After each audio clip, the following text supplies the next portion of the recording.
Hello guys, welcome to our channel. Let's start the story. Chapter 51 माफी मांगने, यश का राधिका जी को मोक्ष के खिलाफ भड़कना, पायल और रक्षित की बातें। आप तक आपने देखा कि वो आदमी एक वेंटिलेशन के पास आता है जहां पे एक बच्चे को रखा गया था जो कि सिर्फ 7 या 8 साल का होगा। वो आदमी मशीन में देखता है तो डॉक्टर बोला, बॉस हमने इस वो डोज लगा दिया है लेकिन इसका ऑर्गन फेल हो गए हैं। उसकी बात सुन बॉस बोला, जो भी करना पड़े करी, मुझे किसी भी हालत में वो ड्रग्स चाहिए, आखिर उस बेच के मैं इस दुनिया सबसे पावरफुल इंसान बजाऊंगा। उसकी बात सुन एक साइंटिस्ट आगे आते हुए बोला, हमें इस रिसर्च को अगर सक्सेसफुल बनाने के लिए पावरफुल डॉक्टर को लाना होगा, वही हमारी उस काम को सक्सेसफुल करवा सकती है। अब आगे। उसकी बात सुन वो आदमी अपने होंठों पे एक डेविल मुस्कान लिए बोला, तुम चिंता मत करो, बहुत जल्द मैं उस डॉक्टर को ढूंढ लूंगा, उसके बाद मुझे इस दुनिया के राज करने से कोई नहीं रोक पाएगा। इसी के साथ उस पूरे लब में उस आदमी के हंसने की आवाज आती है। वहीं बाहर सेल में बंधे बच्चे जिनकी उम्र बहुत छोटी थी, एक लोग उस इंसान की हंसी सुन रो रहे थे। इंडिया में अगली सुबह स्नेहा जल्दी ही सो के उठ गई थी। वो अपने कमरे से निकल हॉल में आए तभी उसकी नज़र सोफे पे बैठी नित्य पे गई, जो कि अपने हाथ में कुछ मैगजीन लिए हुए बैठी थी। स्नेहा अपने चेहरे पे झूठी मुस्कान लिए उसके पास गई और उसके सामने वाले सोफे पे बैठ गई और स्नेहा की तरफ मुस्कुराते हुए बोली, नित्य तुम क्या कर रही हो? उसकी बात सुन नित्य ने बिना उसकी तरफ देखे जवाब दिया, जॉगिंग कर रही हूँ, तुम भी करोगी? नित्य बिना किसी भाव के जवाब दिया। वही उसका उल्टा जवाब सुन स्नेहा उस घूरने लगी, फिर नित्य की तरफ देखते हुए अपनी आंखों में झूठी आंसू लाते हुए बोली, नित्य मुझे माफ कर दो, उस रात मुझे ऐसा नहीं करना चाहिए। मेरी वजह से उस दिन तुम्हारे ऊपर इतना बड़ा खतरा आ गया था, प्लीज नित्य मुझे माफ कर दो, मुझे समझ आ गया है मैंने उसे दिन जो कुछ भी किया था उसके लिए तुमने मुझे मार के बहुत अच्छा किया, लेकिन मैं क्या करती तुम ही सोचो। बचपन में जब मुझे गोद लिया गया था उस वक्त मैं छोटी थी, जिस कारण मुझे नहीं पता था कि मैं इस घर की रियल बेटी नहीं हूँ। और जब मुझे पता चला कि सिंघानिया परिवार की प्रिंसेस में नहीं कोई और है, मैं तो सिर्फ एक गोदली हुई बेटी हूँ, तो मुझे कैसा लगा होगा? उस वक्त मैं बहुत ज्यादा डर गई और मॉम डैड भी तुम्हें सबसे ज्यादा अटेंशन देने लगे और मुझे तो वो लोग एक दिन में भूल गए। इसी जलन और गुस्से में मुझसे ये सब हो गया। और वो वीडियो जो तुमने होटल में देखा था मेरा और शान का, उस वक्त मैं बहुत ज्यादा नशे में थी, जिस कारण मुझे समझ नहीं आया मैं क्या बोल रही हूँ, क्या कर रही हूँ। नित्य ने एक नज़र उसकी तरफ देख जिसकी आंखें रोने की वजह से लाल हो चुकी थी। वो एक्टिंग में अच्छी, शायद इससे एंटरटेनमेंट इंडस्ट्री में एक बार ट्राई करना चाहिए। इसी के साथ उसके होठों पे एक डेविल स्माइल आ गई। स्नेहा अभी आगे कुछ बोलती, नित्य अपनी जगह से खड़ी हो गई और बिना कुछ बोले वह से चली गई। उसको स्नेहा की एक्टिंग देखने में या उसकी बकवास सुनने में की इंटरेस्ट नहीं था, इसलिए वो वहां से सीधा बाहर की तरफ चली गई। वही स्नेहा भी इसको जाते देख रही थी। उसके चेहरे पे एक हल्की मुस्कान थी जो कि नित्य के लिए सही नहीं था। नित्य जैसे ही सिंघानिया पैलेस से बाहर आई उसके सामने एक लड़का आके खड़ा हो गया। उसे देखते ही नित्य के एक्सप्रेशन ऐसे हो गए थे जैसे वो उस लड़के को अभी मार देगी, लेकिन फिर भी उसने अपने एक्सप्रेशन को छिपा लिया और अपने सामने खड़े लड़के को देखने लगी। उसके सामने इस वक्त यश खड़ा था जो कि उसको ही देख रहा था। इस बात से बेखबर दो जलती हुई आंखें उस पे ही बनी हुई थी। ये आंखें किसी और की नहीं बल्कि मोक्ष की थी, जो कि अपनी कार में बैठा था, कब से नित्य के आने का इंतजार कर रहा था। जब उसने नित्य के सामने किसी लड़के को ऐसे अचानक उसका रास्ता रोकते देख उसके हाथों की मुट्ठी कस गई। नित्य यश को इग्नोर कर आगे जाने लगी कि तभी उस यश ने फिर से उसके रास्ते को रोकते हुए बोला, नित्य तुमने मुझे पहचान में? यश हम उस दिन मिले थे। नित्य ने सीधा जवाब दिया, नहीं मुझे याद नहीं है और अब मेरा रास्ता छोड़ो। उसकी बात सुन यश का चेहरा काला पड़ गया था। उसने उम्मीद नहीं की थी कि नित्य कुछ ऐसा जवाब देगी। अब उसको समझ नहीं आ रहा था कि वो क्या बोले। नित्य ने फिर से उसको इग्नोर किया और आगे बढ़ी, तभी उसके कान में यश की आवाज गई जो बोल रहा था, नित्य क्या तुम मेरे साथ कॉफी पे चलेगी? उसकी बात सुन नित्य ने बिना अपने कदम रोके जवाब दिया, नहीं। उसके बाद वो अपने वहां से निकल उस तरफ गई जहां पे मोक्ष की कार रुकी हुई थी और मोक्ष उसका इंतजार कर रहा था। मोक्ष जल्दी से अपनी कार से बाहर आया और बैक सीट का दरवाज खोल नित्य को बैठने का इशारा किया। नित्य ने एक हल्की मुस्कान के साथ उसको थैंक यू बोलकर मैं बैठ गई। वही मयंक जो कि कार के दूसरे साइड खड़ा था, उसने मोक्ष के लिए कार की डोर को ओपन किया। मोक्ष के बैठने के बाद कार अपनी मंजिल पे निकल पड़ी। मोक्ष जैसे ही कार में बैठा उसने नित्य को कमर से पकड़ अपनी गोद में बिठा लिया और उसको किस करने लगा। वही उसके इस एक्शन से बेचारा मयंक तो सदमे चला गई। उसको सड़क पे गड़ा भी दिखाई नहीं दिया और कार के हल्की सी लड़खड़ा गई। कार के लड़खड़ाने से मयान अपने होश में आया और जल्दी ही स्टीयरिंग व्हील को संभल ही और अपने आप से बोला, बॉस तो बुलेट ट्रेन से भी ज्यादा तेज निकले। और अपनी साइड से एक बटन प्रेस कर दिया जिसे कार में पार्टीशन चालू ही गया था। जिसे देख मयंक ने चैन की सांस ली और बोला, किसी ने सच ही कहा, प्यार अच्छे अच्छों का दिमाग खराब कर देता है। अभी बॉस को देख लो, कार में एक अच्छा खास सिंगल इंसान बैठा है और ये महाशय है कि उसकी के सामने रोमांस कर रहे हैं। हाय री मेरी सिंगल जिंदगी कब आए मेरे सपने की रानी। बेचारा इस बात से अनजान कि अभी सिंगल है तो खुश है, जब ये मिंगल होगा तो रोज एक नया तूफान देखेगा। ये बोलकर मिंगल होके फंस गया। यार अच्छा खास था सिंगल। वही यश उनकी कार को जाते देख अपने हाथों को मुट्ठी कसते हुए बोला, नित्य चाहे जो हो जाए मैं तुम्हें मोक्ष के करीब नहीं जाने दूंगा, क्योंकि मोक्ष हमेशा से स्नेहा का था और मैं अपना वादा जरूर निभाऊंगा, फिर उसके लिए मुझे तुमसे शादी भी क्यों न करना पड़े।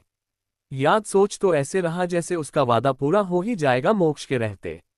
यश सिंघानिया पैलेस में चला जाता है, तभी उसकी नज़र स्नेहा पे जाती है जो कि राधिका जी के साथ बात कर रही थी। स्नेहा को इस रूप में देख यश का धड़कना ही भूल गया था।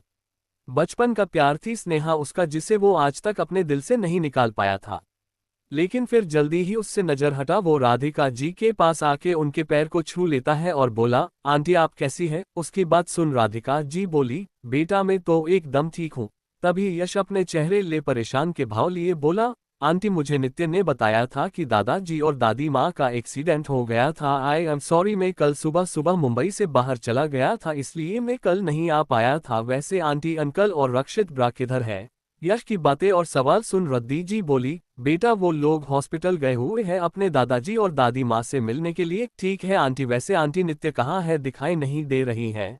राधिका जी ने मुस्कुराते हुए जवाब दिया, वो मोक्ष के साथ आज बाहर गई है। वो लोग कल ही जाने वाले थे लेकिन ये एक्सीडेंट की वजह से नहीं जा पाए, इसलिए मोक्ष ने आज का दिन रख लिया। यश कुछ सोचकर बोला, आंटी आपको नहीं लगता मोक्ष नित्य के लिए सही नहीं है। आंटी मेरी बात का बुरा मत माना, लेकिन आपको तो पता है न मोक्ष कैसा इंसान है। दुनिया उस हार्टलेस डेविल मॉन्स्टर के नाम भूलती है। मुझे तो लगता है उसका ताल्लुक अंदर वर्ल्ड से भी, उसकी जान को हर वक्त खतरा रहता है। क्या एक ऐसे इंसान के साथ नित्य का रहना ठीक होगा। यश की टोन सुनकर ऐसा लग रहा था जैसे उससे नित्य की कितनी चिंता ही रही थी। वही कहीं न कहीं स्नेहा के मन में लड्डू फूट रहे थे। आखिर उसको पता था कि यश लोगी बहुत अच्छे मैनिपुलेट कर सकता था, जैसे वो इस वक्त राधिका जी को रहा था मोक्ष और नित्य के रिश्ते के खिलाफ। यश अपनी बात को आगे बढ़ते हुए बोला, आंटी नित्य अभी अभी इस घर में आई, क्या हो अगर मोक्ष के साथ रहते हुए किसी ने उसे किडनैप कर लिया। ऐसी बहुत सी प्रोबेबिलिटी है ना आंटी। इसका मतलब साफ है कि नित्य को हमेशा डर के जीना होगा। आंटी मुझे लगता है आपको इस बारे में नित्य से बात करनी चाहिए और मोक्ष से भी, क्योंकि आंटी फ्यूचर किसी नहीं भी नहीं देखा है। उसकी बात सुन राधिका जी क्या सोच में चली जाती है। फिर वो यश की तरफ देखते हुए बोली, तुम्हें नित्य की इतनी चिंता क्यों हो रही है। यश अपनी नजर को इधर उधर करने लगता है, फिर बोला, आंटी मुझे चलना चाहिए, मैं तो बस यहाँ के आपको मोक्ष के लिए बताने आया था कि मोक्ष नित्य के लिए सही है। राधिका जी अपने सवाल को फिर से दोहराया तो स्नेहा ने आगे आते हुए जवाब दिया, यश बता दो मॉम को अपने मन की बात, आखिर उन्हें भी तो पता चलना चाहिए ना। उसने बात सुन यश ने अपना सर हिला दिया और बोला, आज से 1 साल पहले मैंने नित्य को अम्यूजमेंट पार्क में देखा। मैं तभी से उससे प्यार करने लगा था, लेकिन मेरी खराब किस्मत में उस दिन नित्या से नहीं मिल पाया। और जब मैंने उस दिन नित्य को सिंघानिया पैलेस में देखा तो तब मुझे पता चला कि सिंघानिया परिवार की प्रिंसेस है। मेरे दिल में एक बार फिर से उसके लिए प्यार जाग उठा, जिसे मैंने इतने साल तक अपने अंदर दबा रखा था। हाँ माँ, यश सच बोल रहा है। उसने मुझे नित्य की तब की फोटो भी दिखाई, इसी के साथ वो उसके सामने एक फोटो कर देती है। ये फोटो स्नेहा ने तब ली थी जब वो मिश के साथ एम्यूजमेंट कर गई थी। राधिका जी ने स्नेहा के हाथ से फोटो ले ली और उससे देखने लगी। नित्य उनकी प्यारी बेटी थी, इसलिए वो मोक्ष से बात करने का सोचती है। आखिर मोक्ष भी उनके लिए उनके बेटे जैसा था, इसलिए वो बस यश की समीपत्य नजरकस देख सकती थी। उन्होंने ने यश के कंधे पे हाथ रखते हुए जवाब दिया, बेटा अगर तुम पहले आ गए होते तो शायद मैं तुम्हारी शादी नित्य से करवा देती, लेकिन अब नित्य मोक्ष की मंगेतर है और मैं इस बारे में नित्य से बात करूंगी। उनकी बात सुन स्नेहा और यश दिनों खुश हो जाते हैं। हॉस्पिटल में रक्षित और ऋषभ जी रात से 12 जग रहे थे ताकि वो अपने पेरेंट्स और दादा दादी का ख्याल रख सके। रक्षित अभी बैठा हुआ था और अपने लैपटॉप पे काम कर रहा था कि तभी एक हाथ उसके सामने कॉफी लेकर खड़ा हो गया। उसने अपनी नज़र ऊपर किया और सामने पायल को देख हल्का मुस्कुरा देता है।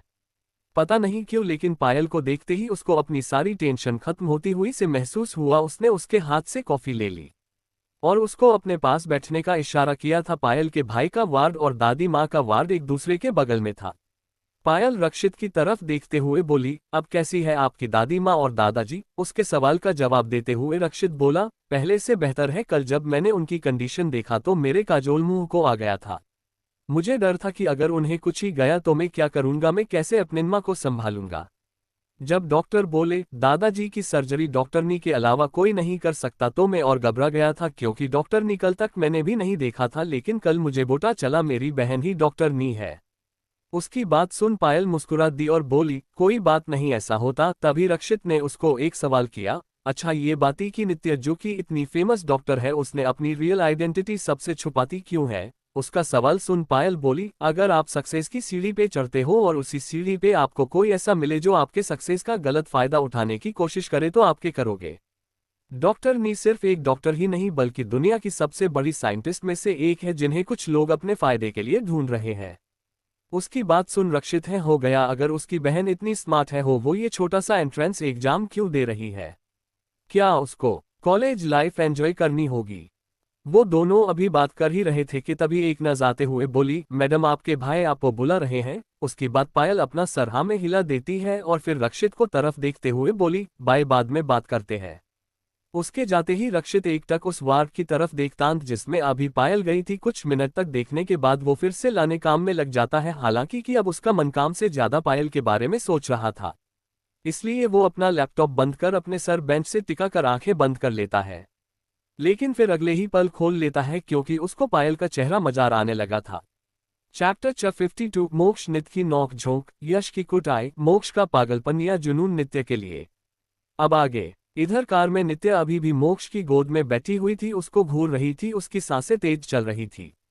नित्य उसको गुस्से घूरते हुए बोली, तुम कम अकल इंसान, क्या तुम्हें दिखाई नहीं देता मैं बड़ी हो गई हूं जो तुम मुझे जब देखो तब किसी छोटे बच्चे की तरह अपनी गोद में बिठा लेते हो? वही मोक्ष नित्य के इस तरह से खुद के कम अकल बोलने पर उसको घूरने लगा। मतलब हद है, पूरी दुनिया में मोक्ष राठौड़ का सिक्का चलता है और इसकी गोद में बैठी ये छोटी लड़की उसको कम अकल बोल रही है। लेकिन फिर कुछ सोचकर बोला, क्या करूं निया, तुम तो बहुत अनरोमांटिक हो, इसलिए मुझे तुम्हें रोमांटिक बनाने के लिए कुछ न कुछ तो करना होगा ना। इसी के साथ वो उसको होठों पे पैक देता है।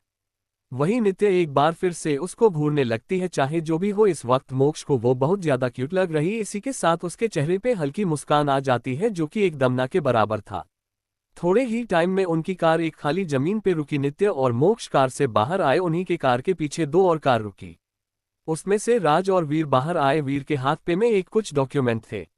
वही उनके पीछे से एक आदमी बाहर आया और वो मोक्ष की तरफ अपना हाथ बढ़ाते हुए बोला, हेलो मिस्टर राठौड़, मैं इस जमीन का ओनर हूँ, धनराज गिल।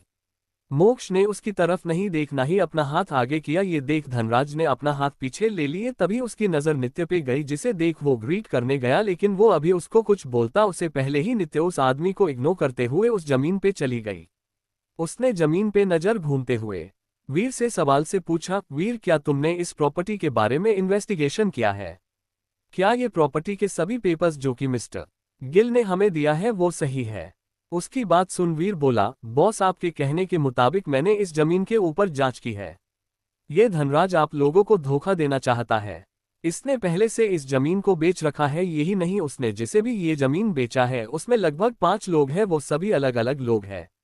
अगर हमने अभी इस जमीन को खरीद यहाँ पे होटल का काम स्टार्ट करते हैं तो फ्यूचर में हमें बहुत ज्यादा प्रॉब्लम होने वाली है। यही ही बॉस मिस्टर गिल ने किसी भी पेपर को अच्छी तरह से नहीं बनाया है, इसमें वो सभी लोग मिले हुए हैं। वीर की बात सुन मोक्ष और मयंक के साथ साथ नित्य को भी बहुत गुस्सा आया था। आखिर इस इंसान की हिम्मत कैसे हुई उनके साथ खेल खेलने की? नित्य ने बिना धनराज के ऊपर से नजर हटाए हुए जवाब दिया, वीर इसकी एजेंसी के ऊपर कैसे करो और एक बात इसके साथ वो सभी लोगों पे भी कैसे करो जिसने इसका साथ दिया, और शाम तक हमें ये प्रॉपर्टी मिल जानी चाहिए। ओक बॉस, काम हो जाएगा, वीर ने जवाब दिया। वही मोक्ष को तो ऐसा लग रहा था जैसे उसकी निया उसको प्रोटेक्ट कर रही थी। उसका बिहेवियर, उसका किसी को भी एक पल में अर्श से फर्श पे लाना नित्य के लिए बाएं हाथ का खेल था। नित्य की पावर के मोक्ष की पावर भी फीकी पड़ जाती है। किंग के सामने दुनिया सर झुकती है, लेकिन किंग चाहे कोई भी हो वो अपनी क्वीन के आगे हार मान जाता है, जैसे यहाँ पे मोक्ष था। मोक्ष अभी नित्य को देखने में बिजी था कि तभी उसके फोन पे एक बीप की मैसेज आया जिसमें हाथ से डन का इमोजी बना हुआ था, जिसे देख मोक्ष के होठों पे मुस्कान आ गई। मोक्ष नित्य की तरफ देखते हुए बोला, चलो मुझे तो लगा था कि हमें यहाँ पे वक्त लग जाएगा, लेकिन सोचा नहीं था कि इतना कम टाइम लगेगा। फिर वो नित्य का हाथ पकड़ अपने पास खींच लेता है और उसकी कमर पे हाथ रखते हुए बोला, मैंने नहीं सोचा कि मेरी निया इतनी स्मार्ट निकलेगी, आज तो मैं तुम्हारा फैन हो गया।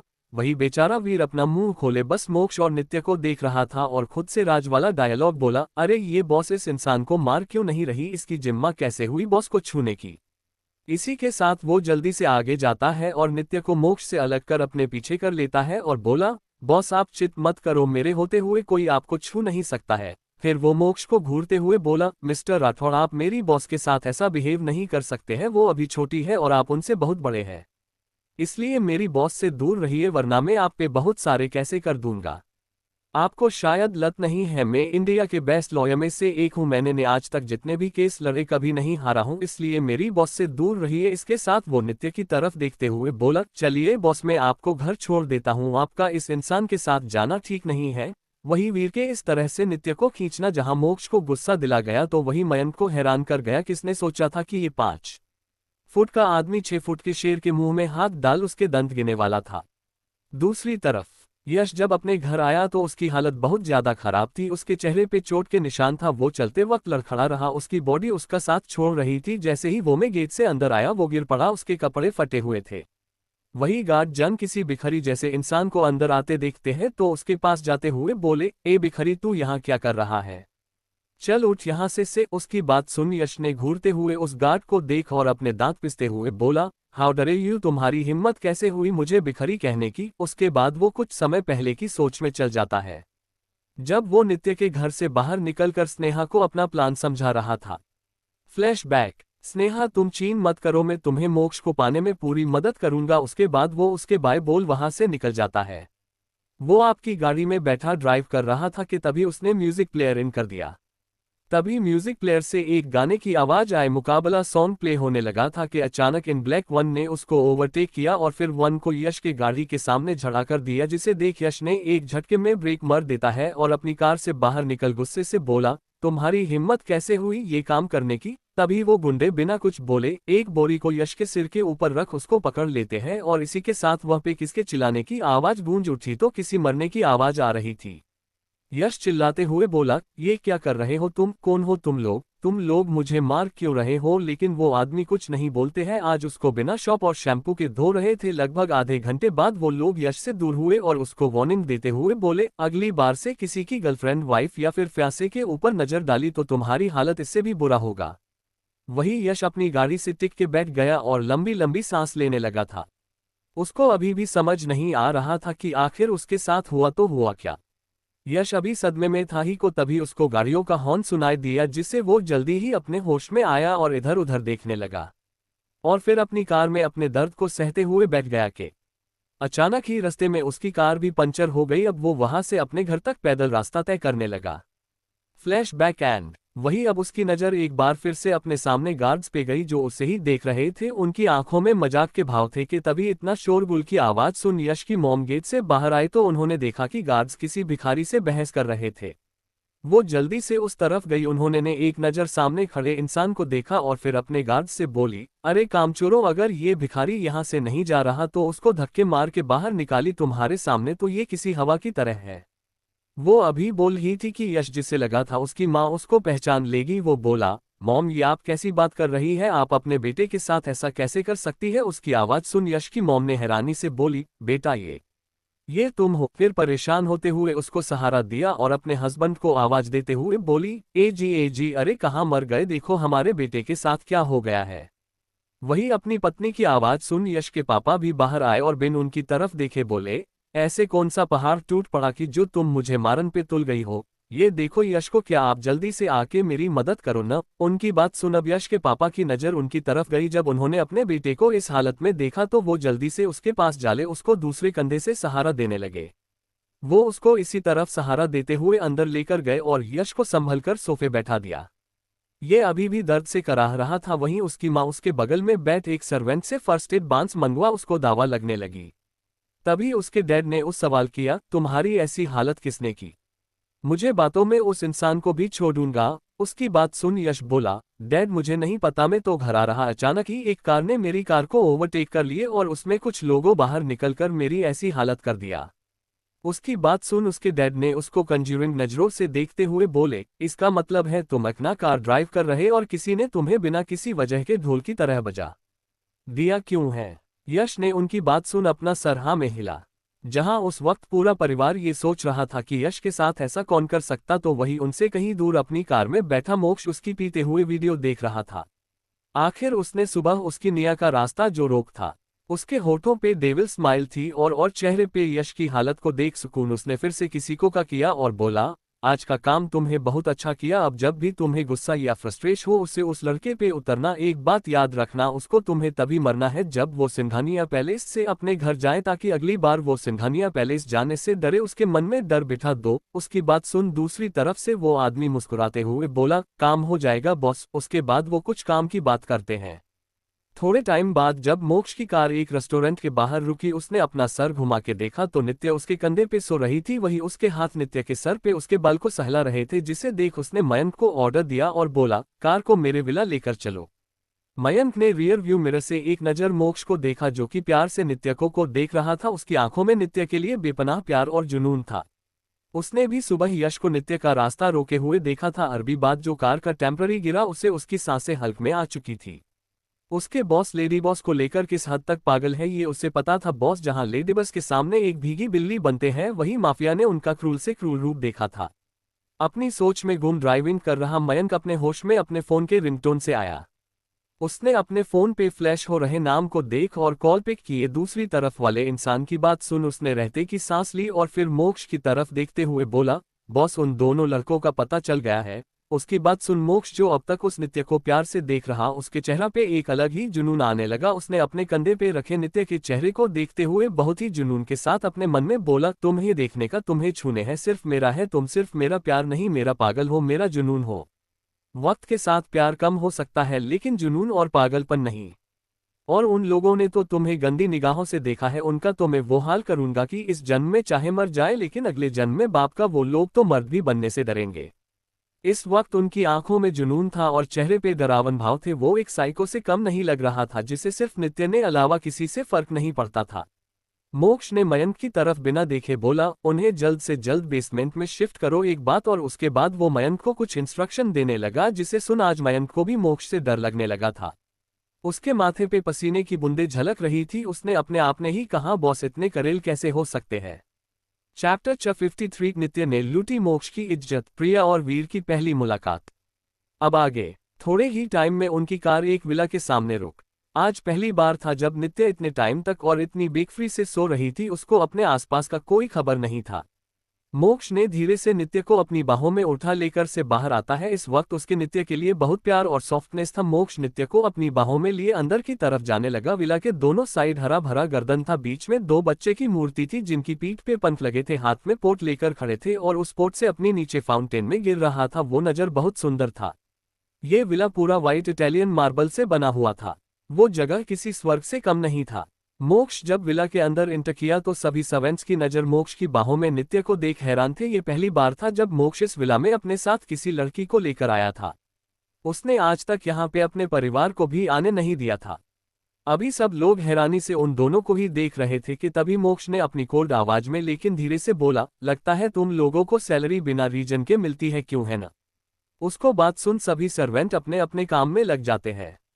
मोक्ष नित्य को लेकर सीधा एक रूम में चला जाता है और उसे वह पे रखे किंग साइज बेड पे लेटा देता है और प्यार से उसके माथे को चूम लेता है। उसके बाद वो कमरे से बाहर आ जाता है और सीधा हॉल में चला जाता है और सर्वेंट को कुछ इंस्ट्रक्शन देने के बाद वो वापस नित्य के कमरे में चला जाता है।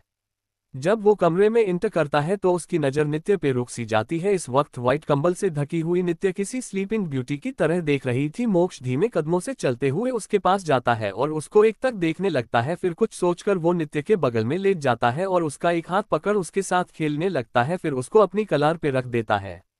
उसने गाड़ी तरफ देख जहां इस वक्त 12 बज रहे थे। नित्य किसी भी वक्त उठ सकती थी, इसलिए उसने अपनी आंखें बंद कर ली और एक हाथ से नित्य के कमर को पकड़ लिया। लगभग आधे घंटे बाद ही नित्य ने धीरे धीरे अपनी आंखें खोली। उसकी नज़र सबसे एफिल सीलिंग पे गई जहां पे उसकी एक तस्वीर को लगाया गया था। उसे देख वो हैरान हो गई। अचानक ही उसको अपने कमर कुछ भारी से चीज का दबाव महसूस हुआ जिससे उसकी आंखें पल भर में ही खुल गई। उसने अपनी नज़र नीचे करके देखा तो उसे अपनी कमर पे किसी के हाथ नजर आया। उसने उस हाथ को देखते हुए अपने बगल में देखा जहां पे इस वक्त मोक्ष लेटा हुआ था। उसके आंखों बंद थी, उसकी घनी पलकें, उसके परफेक्ट फीचर, वो इस वक्त उससे और भी हैंडसम लग रहा था। नित्य को एहसास नहीं था कि वो कब से उसको देखे जा रही थी। एक उसको देखने में इतनी खो गई कि वो उसके करीब बढ़ उसके फोरहेड पे किस कर लेती है और उस दूर होने लगती है, लेकिन अब उससे दूर हो पाती। मोक्ष ने उसका कमर पकड़ अपनी तरफ खींच लिया जिससे नित्य उसके ऊपर आ गई। अब जाके नित्य को होश आया कि उसने अभी क्या किया, बद जिसे सोच उसके चेहरा लाल हो गया था। वही मोक्ष ने उसके चेहरे से बाल हाथ उसके चेहरे को देखते हुए बोला, हम तो फ्यूचर मिसेज राठौर शादी से पहले ही अपने पति का फायदा उठाने की कोशिश कर रही है। उसकी बात सुन नित्य उसको घूर के देखने लगी, बोली, मेरे पास कोई और काम नहीं है क्या जो मैं तुम्हारा फायदा उठाऊंगी? अच्छा तो तुम मेरा फायदा नहीं उठा रही थी क्यों है ना? नित्य ने अपना सर हिला दिया और बोली, बिल्कुल नहीं, मैं तुम्हारा फायदा नहीं उठाया रही थी। और वैसे तुम मेरे साथ इस बेड पे क्या कर रहे हो? ये सुन मोक्ष एक झटके से उठ के बैठ गया और अपने मुंह को अपने हाथ से ढकते हुए बोला, निया तुम ऐसा कैसे बोल सकती हो? क्या क्या तुम्हें सच में याद नहीं तुमने मेरे साथ क्या किया है? उसकी ऐसी हरकत देख नित्य उसको अजीब नजर से देखते हुए बोली, ओह हेलो, तुम ऐसा लुक क्यों दे रहे जैसे मैंने तुम्हारी इज्जत लूट ली है और अब तुम कहीं मुंह दिखाने लायक नहीं बचे हो? उसकी बात सुन मोक्ष ने अपना सर हिला दिया और बोला, हाँ तुमने मेरी इज्जत लूटी है, तुम एक नंबर की लुटेरी हो। उसकी बात सुन नित्य बोली, ये क्या बकवास कर रहे हो, मैं कभी ऐसा नहीं कर सकती और वैसे भी मैं सोई थी ना कि नशे में थी जो मैं तुम्हारा फायदा उठाऊंगी। आए बारे मुझे क्या तुमने छोटी बच्ची समझ रखा है? उसकी बात सुन मोक्ष बोला, मुझे आता तुम मेरा यकीन नहीं करोगी इसलिए देख। उसके बाद उसने अपने चेस्ट पे और गले पे नाखून के निशान दिखाए जो कि उसने नित्य के नींद में होने से उसके हाथ से ही बनाए थे। वही नित्य ये देख हैरान हो गई, उसने फिर से अपनी नजर इधर उधर घुमाई, उसको ऐसा लग रहा जैसे वो कोई सपना देख रही हो आखिर नींद में कि भला किसी की इज्जत पे हमला कैसे कर सकता है। वही उसे अपनी सोच में घूम देख मोक्ष को हंसी आ रही थी, सच में नित्य बहुत ज्यादा इनोसेंट थी ऐसा उसको लग रहा था। नित्य अभी अपनी सोच में घूम थी कि सामने वाले मिरर में उसकी नजर गई जहां पे मोक्ष के होठों पे एक मुस्कान थी जिसे देख वो समझ गिनी लड़का उसको बेवकूफ बना रहा है, इसलिए अब उसके दिमाग में भी कुछ खुराफाती चलने लगा और कुछ सोच उसके चेहरे पे एक डेविल स्माइल आ गई। वो अब मोक्ष की तरफ पलटी। दूसरी तरफ वीर की कार एक स्कूल के बाहर आने रुकी। वीर जैसे ही कार से बाहर आया और स्कूल के गेट के पास जाने के लिए रोड क्रॉस करने लगा कि तभी उसके कान में किसी के चिल्लाने की आवाज आए, अरे साइड हटो। वीर बेचारा अभी कुछ समझा पाता या फिर कुछ एक्शन ले पाता, उसकी एक गाय से हो गई और वो नीचे गिर गया। तभी तभी एक लड़की की गुस्से से भरी आवाज आए, ओह मिस्टर, तुम्हें मरने के लिए मेरी ही स्कूटी मिली थी क्या? फिर अपनी स्कूटी की तरफ देखते हुए बोली, चंपा तुम ठीक तो हो ना? कहीं इस इंसान की वजह से तुम्हें चोट तो नहीं लगी ना? वही बेचवीर जिसको अभी तक समझ नहीं आया कि 2 मिनट में उसकी दुनिया इधर से उधर हो गई थी। कहाँ वो अभी हंसी खुशी से अपने भाई को लेने स्कूल आया था और कहाँ इस लड़की ने उसको स्वर्ग की यात्रा का ट्रेलर दिखा दिया। तभी उसको आवाज आई, वीर भाई, वीर मामू। इस वह को सुन वो अपने होश में आया और गुस्से से खड़ा हो गया और लड़की को बोला, मिस अगर तुम्हें ये स्कूटी चलाना नहीं आता हो इसलिए जाकर बंगार वाले को बेच दो, एटलीस्ट कुछ पैसे कमा लोगी, वैसे भी ये तुम्हार बस की बात भी है। इसी के साथ उसने स्कूटी पे एक लात मारी जिसे उस लड़की ने बड़ी मेहनत से खड़ा किया वो फिर से नीचे गिर गई। वही वीर की बात सुन और अपनी स्कूटी के साथ ऐसा बर्ताव होता देख वो लड़की गुस्से तिलमिला उठी और बोली, तुम्हें हिम्मत कैसे हुई मेरी चंपा को मरने की? उसकी बात सुन वीर ने भी उसी लहजे में बोला, वैसे ही हुई जैसे तुम्हारी इस अनारकली ने मुझे ठोका था। ओह हेलो, इसका नाम है और तुम इसका नाम बिगड़ नहीं सकते हैं। अब पैसे निकाले मुझे अपनी अनारकली नहीं नहीं, मेरी चंपा का इजलाज कारवां है। अपनी चंपा का नाम बिगड़ते देख उस लड़की ने गुस्से से ये बात कही थी। वही उसकी बात सुन वीर बोला, ये चंपा हो या अनारकली, मैं तुम्हें 1 रुपया नहीं दूंगा अगर अब तुम चुपचाप यहाँ से नहीं गई तो क्या? हाँ तो क्या तुम मुझे जानते नहीं ही मेरे डैड आईपीएस है? ये बात लड़की ने घमंड से कहा था कि तभी उनके पीछे से एक लड़की आवाज आए, प्रिया छोड़ना इस बात की, इतनी बात का इतना बड़ा बतंगड़ बना रही है, अब चल जल्दी से। ठीक है लेकिन सिर्फ आपके लिए मैं इस छोड़ रही हूँ वरना आप तो जानती है ना मैं किसी की नहीं सुनती हूँ। ये बोल वो अपनी स्कूटी लेकर वहां से चली जाती है। कुछ दूर आने के बाद वो लड़की प्रिय से बोली, तो अब बता अपने क्रश से पहली लड़ाई करके कैसा लगा? क्या बताओ, जब मेरी चंपा की टक्कर उससे हुई तो मुझे बहुत डर लगने लगा कहीं उसको ज्यादा न लगी हो, लेकिन फिर भी मैंने अपनी एक्टिंग कितनी अच्छी किया ना। अब देखना वो पूरा दिन मेरे बारे में सोचेगा, उसके बाद मैं उसके दिल में एंट्री लूंगी, फिर हमारी शादी होगी, जुआरी बच्चे होंगे। हाय मेरे ये सपने कितने हसीन है। उसकी बात सुन पीछे वाली लड़की ने उसके सरले हाथ मारते हुए बोली, एक बात बता, तू ये आइडिया कहाँ से आया? क्योंकि पिछले 2 साल से तूने इस लड़के से प्यार किया है, लेकिन आज जाके तूने सीधा उस लड़के से झगड़ा कर लिए ताकि उसकी नज़र में आ सके। हाँ, तो मेरे पास कोई और रास्ता नहीं था। आप तो जानते हो न मैं उसे कितना पसंद करती हूँ। ऊपर वो इतना शरीफ है कि किसी लड़की को देखता तक नहीं। अब आप बातों, ऐसी इंसान से प्यार करना गलत है क्या, जिसकी लाइफ में कभी कोई लड़की ना रही हो? आप सिर्फ इकलौती इंसान बनाओ जिसे उस इंसान ने प्यार किया हो। चल अब बस कर, तेरा वीर पुराण जब देखो तब उसके नाम को जपते रहती है, उसके पीछे वाली लड़की प्रियस से बोली। थोड़े ही टाइम में उनकी स्कूटी एक हॉस्पिटल के बाहर आके रुकी। वो लड़की अपनी स्कूटी से उतरने हुए बोली, जा तू घर, अब ध्यान से जान, ये नहीं कि रस्ते भर वीर के बारे सकते हुए मत जाना, समझी? उसके बाद वो लड़की हॉस्पिटल के अंदर चली जाती है। प्रिया भी अपनी स्कूटी लेकर वहां से निकल जाती है। प्रिया रायजादा 5 फुट हाइट, गोरा रंग, भूरी आंखें, लंबे बाल, छोटी नाक, पिंक हॉट शेप्ड लिप्स। प्रिया का एक ही सपना है, एक बहुत बड़ी लॉयर बनने का, ताकि वो लोगों की मदद कर सके, उन्हें इंसाफ पाने के लिए मदद कर सके, जिसके के लिए बहुत मेहनत करती है। वीर को उसने 2 साल पहले अपने कॉलेज में एज अ चीफ गेस्ट के रूप में देखा। उस वक्त उसे बस इतना पता था कि एक इंडिया बेस्ट लॉयर है, लेकिन जब उसे एक दिन वीर की कोर्ट में एक लड़की का केस लड़ते हुए देखा और जब उसे पता चला कि वीर ने उस केस को लड़के के लिए उस फैमिली से 1 रुपया भी नहीं लिया था, उस वक्त उसके दिल में वीर के लिए रिस्पेक्ट जागी। उस पता भी नहीं चला कि वो कब वीर के प्यार में गिर गई। वीर जब भी कोई केस हाथ में लेता था तो उस केस की हियरिंग में जाती थी, जिससे उसका अट्रैक्शन कब प्यार में बदल गया और कब ये प्यार जुनून में उसे पता भी नहीं चला। स्कूल के पास वीर अभी भी अपनी जगह पे हैरान खड़ा था कि तभी उसके कान में आवाज आई, मामू आप खान खो गए हो क्या? आपको वो दीदी पसंद आई है क्या? मैं उनसे आपकी शादी की बात करूं? उसकी बात सुन वीर ने उसकी तरफ देखा और बोला, परी, क्या तुम्हें अपने मामा जिंदा अच्छे नहीं लगते हैं क्या? क्या आप मुझे पसंद नहीं करते? उसकी बात सुन पलक बड़ी ही मासूमियत से बोली, मामू आप ऐसा क्यों बोल रहे हैं? मुझे तो आप बहुत अच्छे लगते हैं। आप तो वो दीदी को कब से घूर के देख रहे थे। हाँ भाई, वो दीदी भी बहुत सुंदर थी, आप दोनों बहुत अच्छे लगते। अपने देखा नहीं वो कैसे आपसे लड़ रही थी?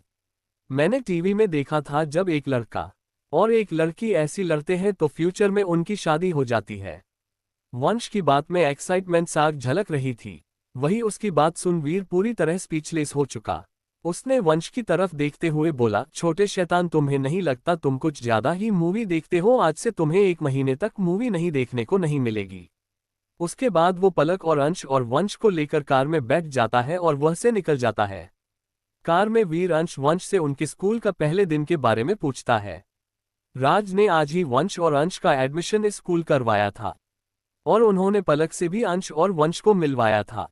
पलक खुशी से चहकते हुए बोली, भाई मैं वंश को भाई बना लिया, लेकिन जब मैंने अंश को भाई बोला तो उसने मुझे उससे भाई भूलने से मना कर दिया। उन्होंने ने मुझे अपना फ्रेंड बना लिया और बोले कि मैं उनके अलावा किसी से भी दोस्ती नहीं कर सकती हूँ।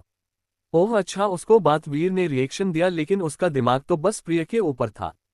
इधर सिंघानिया पैलेस में स्नेहा इधर उधर घूम रही थी कि तभी उसका फोन उसने जैसे ही कॉल पिक किया, दूसरी तरफ से आवाज आई, बॉस अपने ने हमें जिसका इन्फॉर्मेशन निकलने के लिए बोला था वो काम हो गया है, हमने इन्फॉर्मेशन को आपको मेले कर दिया है। उसकी बात सुन स्नेहा के चेहरे पे शातिर मुस्कान आ गई। उसने बिना कोई जवाब दिया फोन कर दिया। चैप्टर 54 नित्य का बोल्डनेस। मोक्ष हुआ हैरान।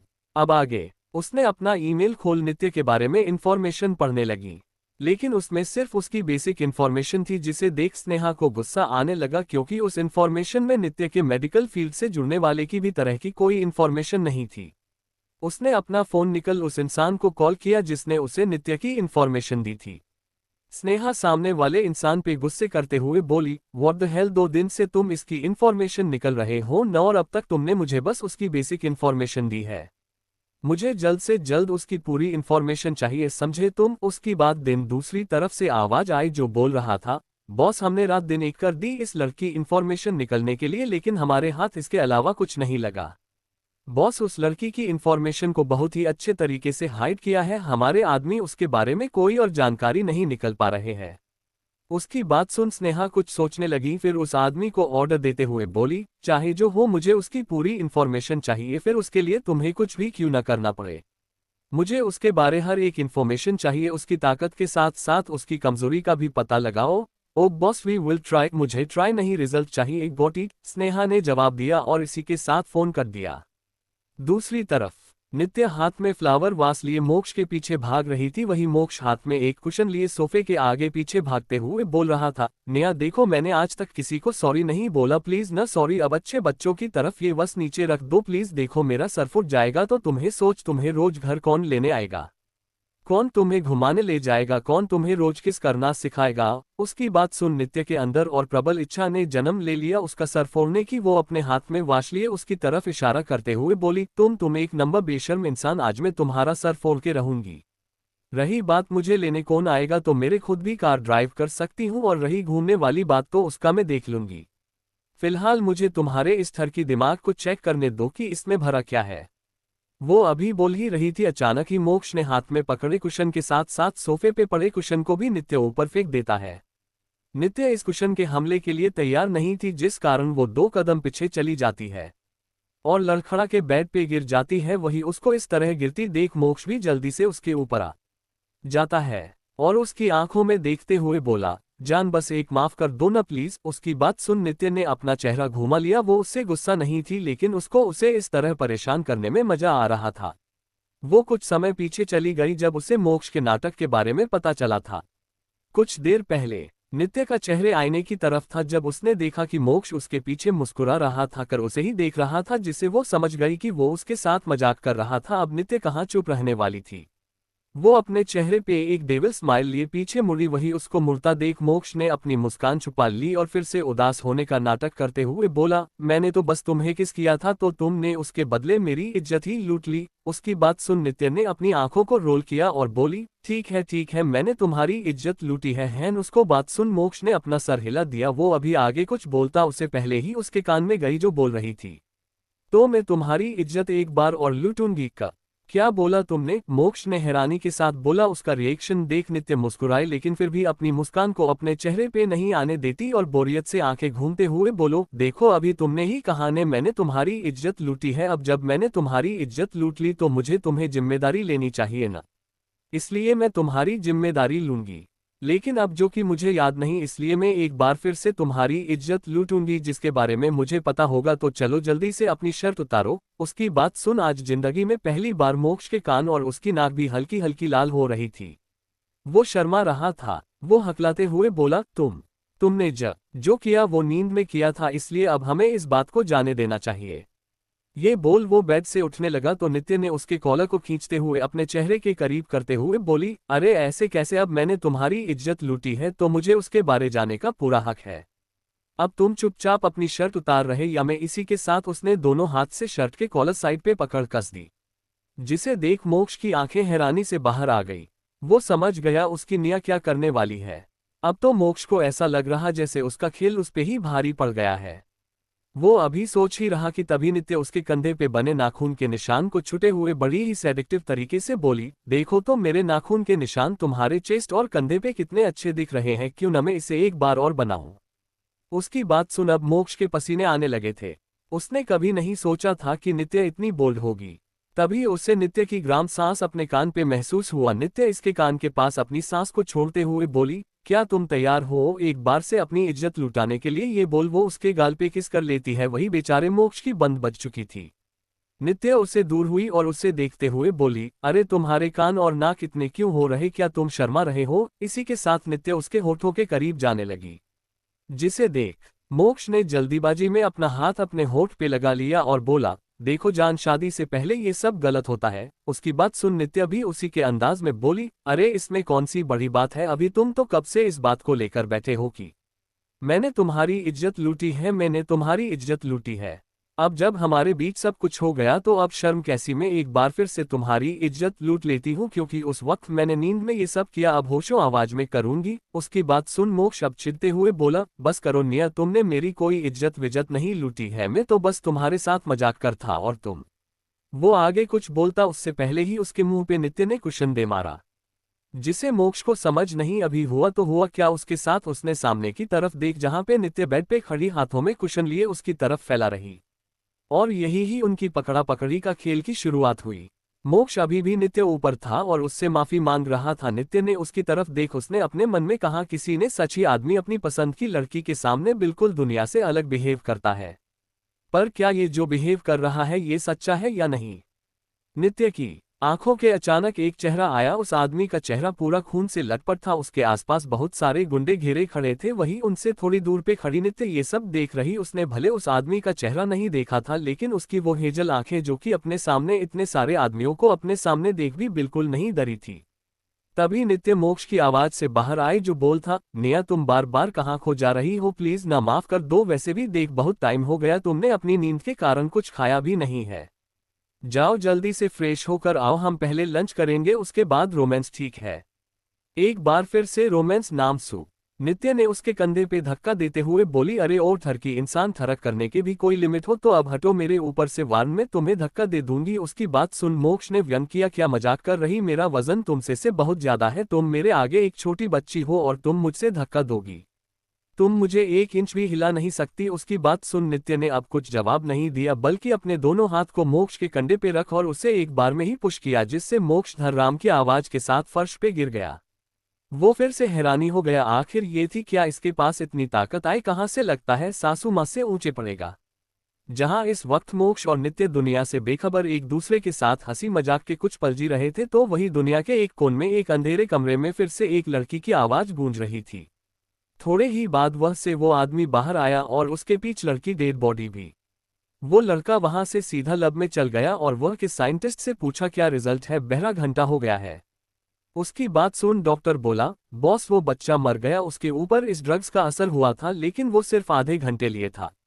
आधे घंटे के लिए उसका दिमाग और शरीर बहुत ही ताकतवर ही हो गया था, लेकिन आधे घंटे बाद उसके लड़के बॉडी पैरालाइज हुई, फिर उसका दिमाग की नसें फट गई। उसकी बात सुन उस आदमी ने जवाब दिया, काम चालू रखो, मुझे इसका रिजल्ट चाहिए, जब तक रिजल्ट नहीं मिलता तब तक तुम लोग अपनी फैमिली से मिल भी सकते हैं। और एक बात, अब डोज सिर्फ बच्चों को ही बल्कि इन लड़कियों के ऊपर भी ट्राई करो, समझ गए ना? उसकी बात सुन सबने अपना सर हिला दिया। वो आदमी उस लब से निकल एक और जगह जाता है, वह पे कुछ लोगों को बांध के रखा गया था। वो आदमी वह रखे चेयर पे बैठ जाता है और अपने सामने देखता है जहां पे इस वक्त एक आदमी को जंजीर से बांध के रखा गया था। वो आदमी जंजीर से बंधे आदमी से बोला, टच तुम कब तक यह मेरी कैद में रहना चाहते हो, जो मैं पूछ रहा हूँ उसके बारे में मुझे बात दो ना, आखिर कहाँ गई वो, कहाँ छिप कर बैठी है? तुझे पता है ना मुझे धोखेबाज लोग पसंद नहीं है, उसने मुझे धोखा दिया है। मैंने उस पे भरोसा किया और उसने क्या किया, वो औरत वो फॉर्मूला लेकर भाग गई, उसके साथ साथ उसने वो ड्रग्स को चुरा लिया जो कि हम कब से बना रहे, सिर्फ वही थी जिसने इससे पूरा किया था। और जब उसे मुझे देने की बारी तो वो भाग गई। उसकी बात सुन सामने जंजीर में बंधा इंसान बोला, अच्छा हुआ वो चली गई, वरन तू अब तक इस दुनिया को नर्क बना देता है। तुझे भी पता है जो ड्रग तू बना रहा है वो इंसान को खत्म करने की ताकत रखता है, इसलिए तो उसने ये कदम उठाया था। और देख वो कितनी चालाक निकलो, वो यहाँ से गई तो गई, वो ड्रग्स भी ले गई और उसका फॉर्मूला भी। ये बोल वो जंजीर से बांध आदमी हंसने लगा। वहीं उसके सामने चेयर पे बैठ इंसान उसकी हंसी देख गुस्से से भर उठा। वो अपनी जगह से खड़ा हुआ और जिस चेयर पे वो अभी तक बैठ उसकी को उठा उस आदमी के ऊपर दे मारा, जिसे वो आदमी के सर खून निकल आया। उसके बावजूद वो हंस रहा था। वही वो आदमी ओस गया से बाहर आया, तभी उसके पास उसका आदमी आया और बोला, बॉस हमें उस औरत के बारे में पता चल गया है। उसकी बात सुन सामने वाला इंसान मुस्कुरा तो वही जंजीर वाला इंसान में मुस्कान गायब हुई। लेकिन आगे की बात सुन वो फिर से हंस पड़ा, क्योंकि वो आदमी ने आगे कहा, बॉस उस औरत का 3 साल पहले ही एक्सीडेंट हो गया था जिसमें उसका पूरा परिवार मर गया, सिर्फ बेटी बची थी, उसे भी किसी लड़की ने बचाया है। उसकी बात सुन जंजीर वाला आदमी बोला, अब तुम क्या करोगे, वो तो मर गई, उसके साथ साथ तुम्हारा वो ड्रग्स और वो फॉर्मूला भी तुम्हारे हाथ से चल गया। ये बोल वो जंजीर वाला आए हंसे लगा।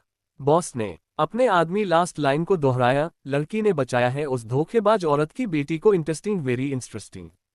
फिर अपनी बात को कंटिन्यू करते बोला, भोला आजकल के समय बिना फायदे के कोई भी किसी की मदद नहीं करता, जाओ और उस लड़की को ढूंढो, मुझे धोखेबाज औरत की बेटी भी चाहिए। ओके बॉस, ये बोल भोला वहां से निकल गया। वही वो बॉस जंजीर वाले आदमी के पास आते हुए बैठ गया और बोला, चल मुझे वो धोखेबाज औरत तो नहीं मिली, लेकिन मुझे वो फॉर्मूला जरूर मिलेगा जिसे लेकर वो यहाँ से भागी थी।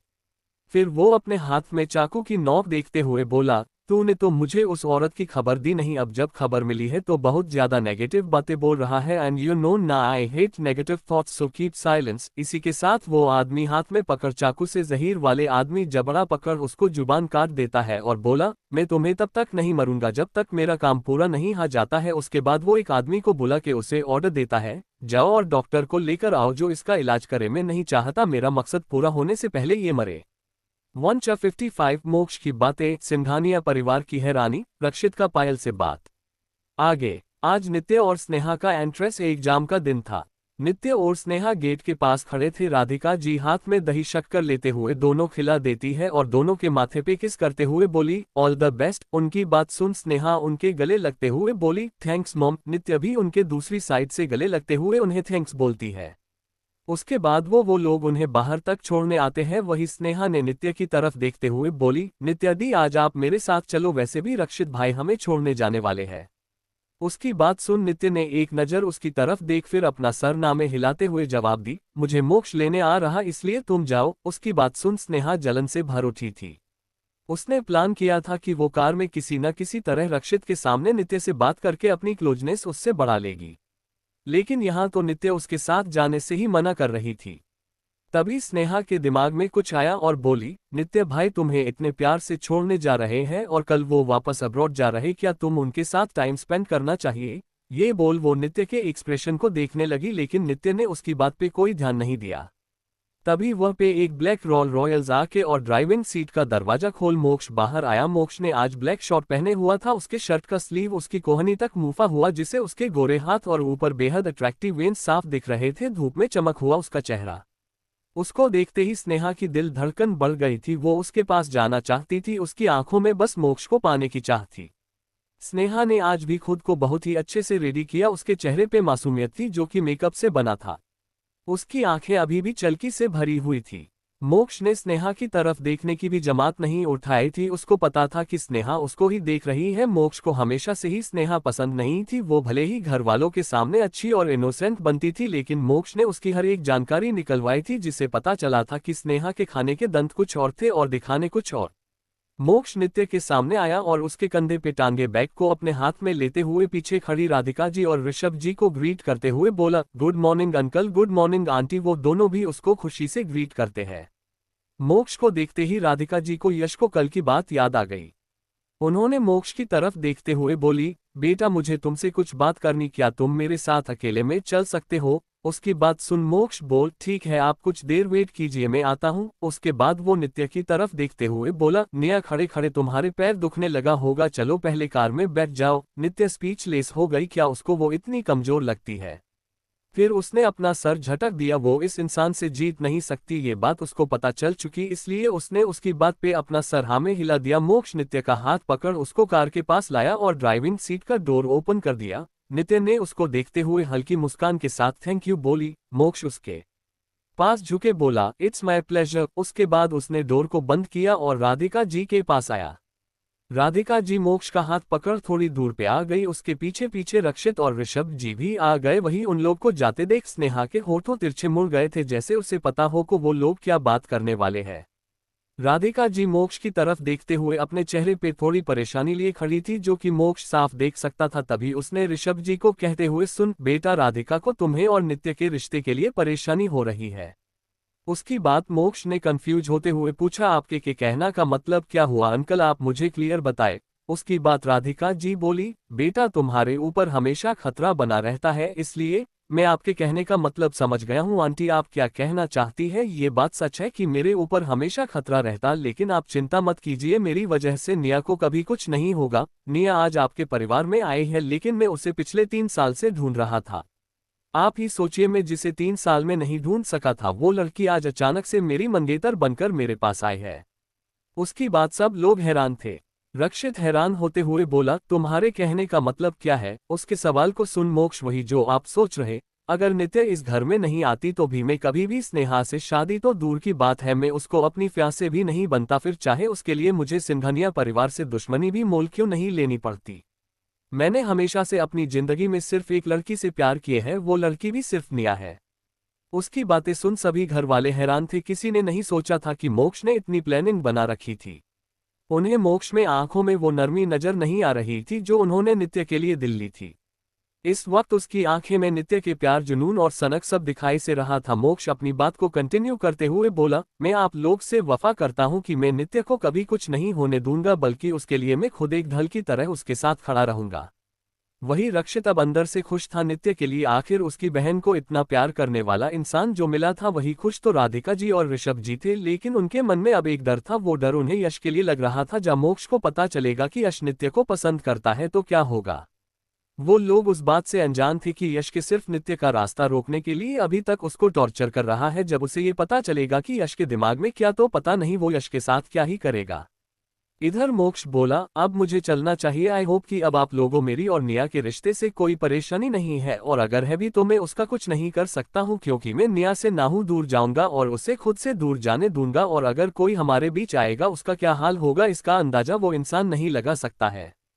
उसके बाद वो वहां से निकल जाता है। वही रक्षित जो अब तक अपनी बहन के लिए खुश, वो मोक्ष के ये बोलने से गुस्से में आ गया। उसकी होने वाली बीवी मेरी बहन है, इसलिए उस पे पहला हक मेरा होगा। फिर उसने अपना फोन निकल किसी को कुछ मैसेज किया। दूसरी तरफ से रिप्लाई आया, जिसे देख रक्षित की आंखें चमक उठी और वो खुश हो गया। ये उसके लिए बहुत बड़ी खुशी का दिन था। इधर मोक्ष अभी कार की तरफ जा ही रहा कि तभी स्नेहा उसके सामने आ गई और अपने बल को अपने कान के पीछे करते हुए बोली, मोक्ष क्या मैं भी तुम्हारे और डी के साथ चल सकती हूँ। उसकी बात सुन मोक्ष ने एक वार में जवाब दिया, नहीं। उसके बाद वो अपनी कार में जाके बैठ जाता है। तभी उसकी नज़र नित्य पे जाती है जो कि अपने फोन में कुछ रही थी। उसने नित्य की तरफ देखते हुए बोला, निया क्या तुमने नाश्ता किया है। उसकी तत्व नित्य अभी कुछ जवाब देती उससे पहले ही मोक्ष ने कार के बैकसीट से एक पेपर बैग बाहर निकाला और बोला, इसमें कुछ नाश्ता है जिसे मैंने आज सुबह जल्दी उठ के अपने हाथों से बनाया था। तुम्हें एक बार टेस्ट करना चाहिए। उसकी बात सुन नित्य ने उसकी तरफ देख फिर वो एक नज़र नाश्ते की तरफ देखती है।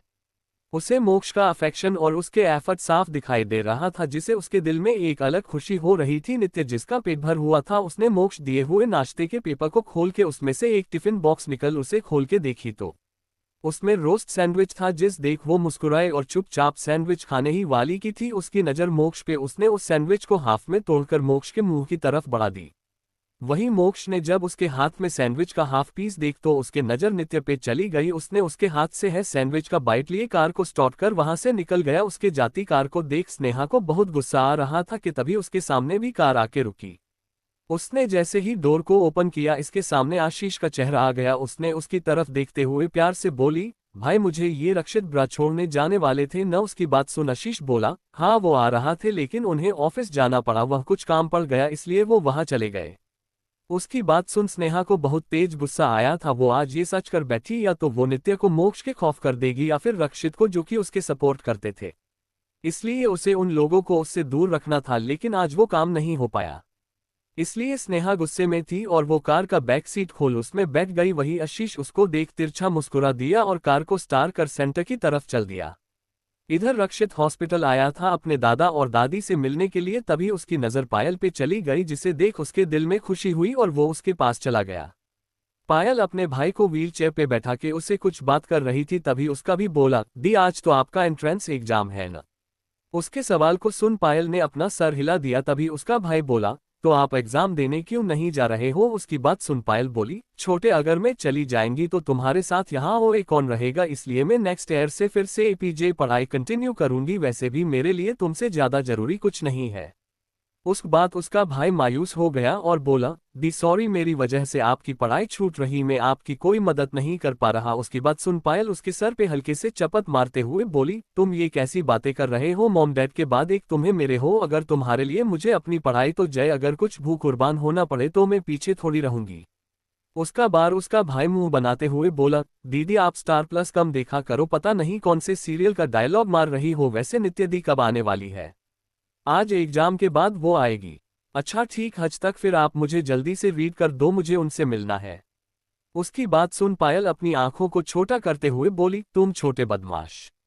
वो अभी आगे कुछ बोलती उस पहले ही उसको पीछे से किसी की आवाज आती है। पायल पीछे पलट के देखती तो सामने रक्षित खड़ा था, जिसे देख ऐसा लग रहा था जैसे वो कब से वह खड़ा था। उसने पायल की तरफ देखते हुए बोला, पायल तुम अब तक यहाँ हो, तुम्हारा भी तो एंट्रेंस एग्जाम होगा ना। उसकी बात सुन पायल अपन सर हिला देती है, फिर लेकिन मैं वो एग्जाम अगले साल दे दूंगी। उसकी बात सुन रक्षित बोला, क्यों? तो पायल बोली, क्योंकि मुझे मेरे छोटे का ख्याल रखना है, अगर मैं एग्जाम देने चली जाऊंगी तो छोटे यह अकेला ही जाएगा। उसकी बात सुन रक्षित बोला, एक काम करो, तुम छोटे को मेरी दादी माँ के पास छोड़ दो। उसकी बात सुन पायल बोली, नहीं ऐसा नहीं कर सकती हूँ, इस आपकी दादी को परेशानी होगी। उसकी बात सुन रक्षित झट से बोला, नहीं योग, वैसे भी 3 घंटे की ही तो बात है, और वैसे भी मैं अभी ऑफिस जा रहा हूँ, दादी भी अब ठीक है, इसलिए उन्हें हॉस्पिटल में बोर होने लगी। तुम्हारे भाई के उसके पास होने से उनका भी मन लगा रहेगा और तुम्हें भाई को भी दिक्कत नहीं होगी। उसकी बात सुन पाया कुछ सोचने लगी थी तो वही उसके छोटे भाई का चेहरा खुशी से खिल उठा। वो पे की तरफ देखते हुए बोला, दी ये क्या आप इन्हें जानती है? उसकी बात पायल बोली, हाँ ये नित्य के बड़े भाई है। उसकी बात सुन छोटे बोला, दी मुझे लगता है आपको इनकी बात मान लेनी चाहिए, मैं भी चाहता हूं कि आप अपनी इस एग्जाम को दो। उसकी बात सुन पायल सोच में पड़ गई। उसने एक नज़र अपने भाई को देख, उसकी आंखों में एक उम्मीद थी, वही फिर उसने रक्षित की तरफ देख जो कि आंखों से ही उसको सांत्वना दे रहा। फाइनली पायल ने अपने भाई से बोली, ठीक है छोटे, मैं सिर्फ तुम्हारी वजह से जा रही हूं, लेकिन अगर मेरी गैर मौजूदगी में तुमने मेडिसिन को स्किप किया है तो देख लेना। उसकी बात सुन उसका भाई अपने चेहरे पे मुश्क लिए बोला, प्रॉमिस में दावा, स्किप नहीं करूंगा, अब आप बेफ्रिक होके जाओ और एग्जाम दो। उसकी बात सुन पायल अपना सर हिला देती है। तभी रक्षित बोला, चलो मैं तुम्हें वहां छोड़ देता, हमारा ऑफिस उसी के रास्ते में है। यह बात उसने झूठ कही थी। पायल उसको थैंक यू बोलकर वह से वार्ड में रेडी होने के लिए चली गई। 56 रक्षित पायल को बात मोक्ष की क्रुएल्टी है और प्रेम के ऊपर। अब आगे थोड़े ही टाइम में पायल रेडी होकर बाहर आती है। उसने देखी उसकी भाई की व्हीलचेयर को एक नस पकड़ के रखी है, वही उसका भाई उसके मुस्कुराते हुए ऑल द बेस्ट बोल रहा था। पायल उसके पास उसके माथे किस कर देती है और बोली, जो बोली हूं उसका ध्यान रखना और दादी माँ को परेशान मत करन। उसकी बात उसका भाई अपना मुंह बनाते हुए बोला, दी क्या मैं आपको छोटा बच्चा लगता हूं? हाँ माना मैं अभी सिर्फ 15 साल का है, लेकिन फिर भी आप मुझे बच्चा नहीं बोल सकते हो। उसको बात सुन पायल मुस्कुरा देती है और वह से निकल जाती है। रक्षित ने पहले ही नर्स को उसके भाई का ख्याल रखने के लिए बोल दिया और उन्हें वार्निंग भी दी थी, जिससे सभी नर्सेज डर गई, इसलिए वो लोग पायल का भाई का ख्याल रखने में कोई कमी नहीं करने वाले थे। थोड़ी ही टाइम में वो रक्षित की कार में थी। कार रक्षित ड्राइव कर रहा था तो पायल कार से बाहर देख रही, आज कितने दिन बाद वो कार में बैठी थी। वो अभी अपनी सोच में घूम के तभी उसके कान में रक्षित की आवाज गई जो बोल रहा था, क्या तुमने नित्य को इस बारे में बताया था कि तुम एग्जाम नहीं देने वाली हो? उसकी बात सुन पायल ने जवाब दिया, नहीं नित्य को इसके बारे में पता नहीं, अगर उसको पता चलता तो वो शायद पूरे हॉस्पिटल को मेरे भाई का ख्याल रखने के लिए कह देती और मुझे जबरदस्ती वहां से उठा के ले जाती। उसकी बात रक्षित मुस्कुरा दिया। तभी रक्षित ने उसका चेहरा देखा और बोला, वैसे पायल मुझे नहीं लता मुझे तुमसे ये सो करना चाहिए या नहीं, लेकिन फिर मैं पूछना चाहता हूँ कि तुम हमेशा अपने भाई के साथ रहती है लेकिन तुम्हारे पेरेंट्स को मैं कभी नहीं देखा। उसकी बात सुन पायल ने अपने चेहरे पे दर्द भरी मुस्कान के साथ जवाब दिया, मेरे मॉम डैड ने हमें अकेला छोड़ के इस दुनिया से चले गए हैं, अब सिर्फ मेरा भाई ही मेरा सहारा है और मैं उसकी बात सुन रक्षित ने सॉरी बोल, लेकिन पायल ने कोई जवाब नहीं दिया। तभी रक्षित बोला, तुम्हारे भाई को क्या हुआ है? उसकी बात सुन पायल बोली, मॉम डैड के डेथ के बाद में और मेरा भी एक दूसरे के लिए जीने लगे थे। एक दिन भाई स्कूल से घर वापस आ रहा कि तभी उसका एक्सीडेंट हो गया, उसमें उसके सर और पैर पे बहुत ज्यादा इंजरी हुई थी। मुझे तो लगा था कि मेरा इकलौता सहारा भी मुझसे दूर जा रहा है, लेकिन फिर नित्य ने मुझे एक उम्मीद दी और उसने मेरे भाई की सर्जरी अपने हाथ में ली। आज मेरा भाई मेरे साथ तो सिर्फ नित्य की वजह से। उसकी बात सुन आज रक्षित को आज अपनी बहन पे बहुत प्राउड फील हो रहा था। ऐसे ही एक दूसरे से बात करते हुए दोनों कब सेंटर के पास पहुंच गए उन्हें पता ही नहीं चला। सब लोग अभी सेंटर ले बाहर खड़े थे। पायल कार से उतर गई और रक्षित को थैंक यू बोलकर वह से चली गई। रक्षित भी बस इसको जाते देख मुस्कुरा रहा। तभी उसके साइड की विंडो पे नॉक, उसने अपना सर घुमा के देखा तो वह पे आशीष खड़ा। उसने अपना माथा पीट लिए, आखिर इसकी की नज़र से कभी कोई चीजें बचती क्यों नहीं थी। उसने आशीष को इग्नोर किया और कार को स्टार्ट कर वहां से निकल गया। वैसे भी अनुष को ऑफिस में अपना काम जल्दी जो खत्म करना था, इसलिए वो वहां से निकल गया। इधर आशीष ने जल्दी से अपने फोन में एक मैसेज टाइप करते हुए लिखा, हमारे बिग ब्रो को लड़की पसंद आ गई है। वो खुद एक लड़की अपने साथ लिटिल सीज के सेंटर छोड़ने आए थे। सबसे बड़ी बात तो ये है कि वो लड़की लिटिल सीज की दोस्त है। क्या बिग ब्रो हमारी प्रिंसेस से करीब जाने की कोशिश कर रहे? ये बात उस ग्रुप में ए नाम के इंसान ने किया था। तभी एक और मैसेज फ्लैश हुआ जो कि टी नाम से आया था, बिग ब्रो बहुत ज्यादा तेज निकल है, मुझे लगता है हमें भी प्रिंसेस की फ्रेंड से ही शादी करनी चाहिए। तभी आशीष तुम दोनों पीछे हो क्योंकि मैंने अभी तक लिटिल सीस की एक फ्रेंड को देखा है, बस उसके अलावा मैंने किसी को नहीं देखा है। मैं तो कहता हूँ तुम लोग भी जल्द से जल्द आ गया काम खत्म करके आओ, आज बिग ब्रो लिटिल सीस के साथ बाहर घूमने जाने वाले हैं, उसके साथ टाइम स्पेंड करने वाले। देखो लो बिग ब्रो तुमसे लोगों से ज्यादा बिजी रहते हैं और फिर भी वो लिटिल सीस से मिलने आ गए, मुझे लगता है लिटिल सीस बिग ब्रो को ज्यादा प्यार करेगी, इसलिए जल्दी आओ। दूसरी तरफ ए के ने रिप्लाई किया, लगता है बिग ब्रो हमारी बहन के मन में खुद के लिए ज्यादा अफेक्शन और प्यार पाना चाहते हैं, इसलिए उन्होंने ने मुझे ब्राजील भेजा है, लेकिन कोई बात नहीं, मैं बहुत जल्द अपनी प्रिंस को सरप्राइज दूंगा। यहाँ आशीष और ए और टी आपसे में खिचड़ी पका रहे थे तो वही नित्य मोक्ष के साथ खड़ी थी कि तभी उसके पायल आई। पायल नित्य की तरफ देखते हुए बोली, हाय नित्य। नित्य ने भी अपना सर हिला दिया, तभी उसकी नजर नित्य के बगल में खड़े लड़के पे गई। नित्य, ये मुझे थोड़े जाने पहचाने लग रहे। उसकी बात सुन नित्य बिना किसी एक्सप्रेशन के पायल को मोक्ष से इंट्रोड्यूस करवाते हुए बोली, मोक्ष ये मेरी बेस्ट फ्रेंड पायल मेहरा है, मेहरा ग्रुप की प्रिंसेस है। और पायल ये वो अभी आगे कुछ बोलती पायल बोल पड़ी, नित्य क्या ये वर्ल्ड के सबसे बड़े बिजनेसमैन मोक्ष राठौर तो नहीं? तो नित्य ने अपन सर हिला दिया, उसको तो पता ही नहीं था कि ये वही मोक्ष राठौर है जो कि दुनिया का नंबर 1 बिजनेसमैन में आता है। तभी नित्य पायल की तरफ देखते हुए बोली, तुम्हें कैसे पता कि ये दुनिया के सबसे बड़े बिजनेसमैन मोक्ष राठौर है? उसके जवान में पायल ने उसके सर पे टपकी मरते हुए बोली, अरे यार तुम कैसे भूल सकती हो, मैं इन्हें अपना आइडल मानती हूँ। वो लोग अभी आगे कुछ बात कर पाते कि तभी बेल की रिंग उन्हें सुनाई दी। मोक्ष ने नित्य का हाथ पकड़ बहुत ही प्यार से बोला, देखो तुम्हें ज्यादा टेनेसी और प्रेशर लेने की जरूरत नहीं है, मैं तुम्हारे साथ हूँ। एग्जाम में सबसे पहले वही क्वेस्ट सॉल्व करना जो कि तुम्हें आते हो, जिनमें तुम स्कोर कर सकती हो। उसके बाद वो उसके फोरहैंड पे किस करते हुए बोला, जाओ और ऑल द बेस्ट। उसके पायल की तरफ देखते हुए उसके सरों ए हाथ रखते हुए बोला, तुम्हें भी बेस्ट ऑफ लक। उसकी बात सुन पायल ने उसको थैंक यू जीजू बोलकर वह से नित्य के हाथ पकड़ चली गई। इधर जब मोक्ष ने उसको जाते देख तभी उसकी आंखें में ठंडी चमक आ गई। वो अपनी कार को स्टार्ट कर वहां से निकल गया। थोड़े टाइम उसकी कार एक पुराने फैक्ट्री के पास आके रुकी। मोक्ष अपने डेंजरस और के साथ कार से बाहर आया और सीधा उस फैक्ट्री के अंदर चला गया। थोड़े ही टाइम में वो एक जगह पहुंचा, वह पे 2 आदमियों को बांध के रखा गया था। वो दोनों अभी बेहोश थे कि तभी मोक्ष ने अपने आदमी को ऑर्डर देते हुए बोला, इन्हें अभी के अभी होश में लाओ। उसकी बात सुन वहां मौजूद गार्ड्स में एक गार्ड अपने हाथ में पानी की बाल्टी लिए आता है, उन दिनों के ऊपर देख देता। वो दोनों लड़के झटके से उठ जाते, तभी उसकी नजर अपने सामने बैठ इंसान पे जाती है, जिसे देख वो दोनों पहले एक दूसरे को देखते फिर मोक्ष। तभी उन दोनों में से एक लड़का बोला, कौन हो तुम और हमें ऐसे क्यों बांध रखा है? उन लोगों की बात सुन मोक्ष हल्का सा मुस्कुरा और अपनी कोल्ड वॉइस में बोला, तुम्हें बहुत जल्द पता चल जाएगा कि मैं कौन हूं, से पहले तुम ये फोटो देखो। ये बोल मोक्ष ने एक फोटो के उन दोनों के आगे कर दिया। दोनों में एक नजर फोटो को देख फिर एक दूसरे, फिर वो मोक्ष की तरफ देखते हुए बोला, कौन है ये? हम इसे नहीं जानते हैं। और तुम कौन हो? उनकी बात बोला, सोच लो क्या तुम लोग सच्चे में इसे नहीं जानते हैं? उसकी बात पे दोनों ने एक साथ जवाब दिया, नहीं हम नहीं जानते हैं। बोलते बोलते दोनों की जुबान लड़खड़ा गई, क्योंकि मोक्ष ने उन दोनों को बिजली के झटके दिए थे। कुछ सेकंड बाद उसने बोला, क्या तुम अब याद आया कि ये लड़की कौन? वो अपने हाथ में बिजली की तार को उसी तरह पकड़े हुए बोला। वो दोनों लड़के जल्दी से बोला, हाँ हाँ हम दोनों उसे जानते हैं, उसका नाम नित्य है।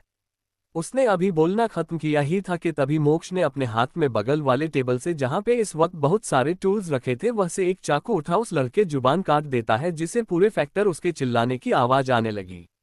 तभी मोक्ष इस लड़के को घूरते हुए बोला, तुम्हारी हिम्मत कैसे हुई अपनी इस गंदी जुबान से उसका नाम लेने की? फिर वो दूसरे लड़के की तरफ देखते हुए बोला, हम्मा तुम लोगों को बहुत ज्यादा गर्मी चढ़ी थी न कि तुम दोनों ने मेरी नित्य के साथ जबरदस्ती करने की कोशिश की थी, वो भी तब जब वो सिर्फ 11 साल की।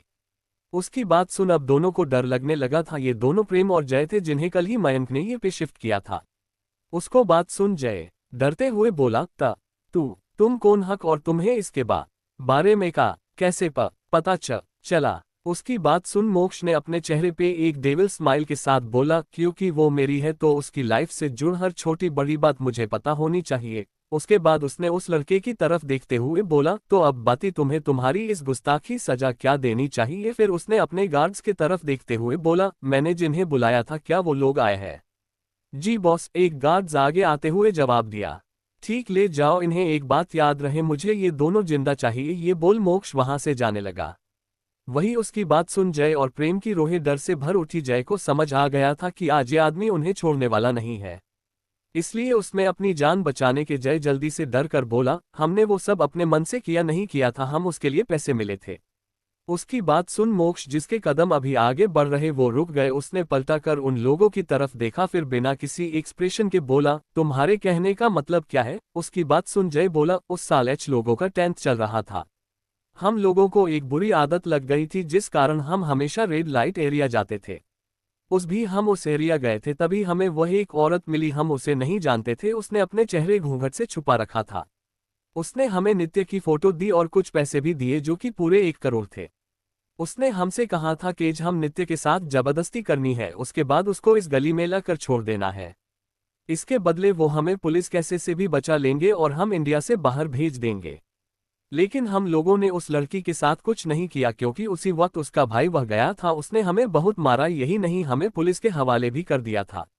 लेकिन फिर हमारे पेरेंट्स ने हमें इंडिया के बाहर भेज दिया। उन दोनों की बात सुन मोक्ष हैरान था। वो अपने आप से सोचा, आखिर ऐसा किन जो सकता है जो एक 11 साल की बच्ची के साथ इतना क्रूल कैसे हो सकता था। लेकिन उसको गुस्सा भी आ रहा। उसने अपने गार्ड्स को ऑर्डर देते हुए बोला, उन्हें लो। उसके इतना कहते ही वह पे 10 से 15 लोग का झुंड का गया, वो सभी लड़के थे।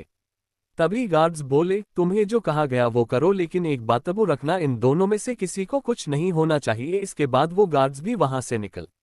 थोड़े ही टाइम में पुरानी फैक्ट्री से बहुत ही अजीब अजीब आवाजें आने लगी थी। लगभग 2 घंटे बाद मोक्ष वहां फिर से आया। उसने उन दोनों लड़कों की हालत देखी जो कि बिना कपड़ों के जमीन पे पड़े हुए थे। तभी वहले शेर के घूरने की आवाज आई, जिसे सुन प्रेम और जय डर से उठ के बैठ गए। उन्हें अपने पीछे बहुत ज्यादा दर्द हो रहा, उनकी हालत ऐसी हो गई जैसे धोनी कुत्ते की। मोक्ष ने बगल वाले टेबल से एक कटर मशीन उठाए और जय के पास आते हुए बोला, इन्हीं हाथों से तूने उसे छुआ था। इसी के साथ उसने उसके हाथ उंगली काट दी। मोक्ष ये काम बहुत ही आराम से कर रहा था। वही साइड में खड़े गार्ड्स को पसीना आ रहा था। उन्हें पता था उनके बॉस कितने क्रूल है।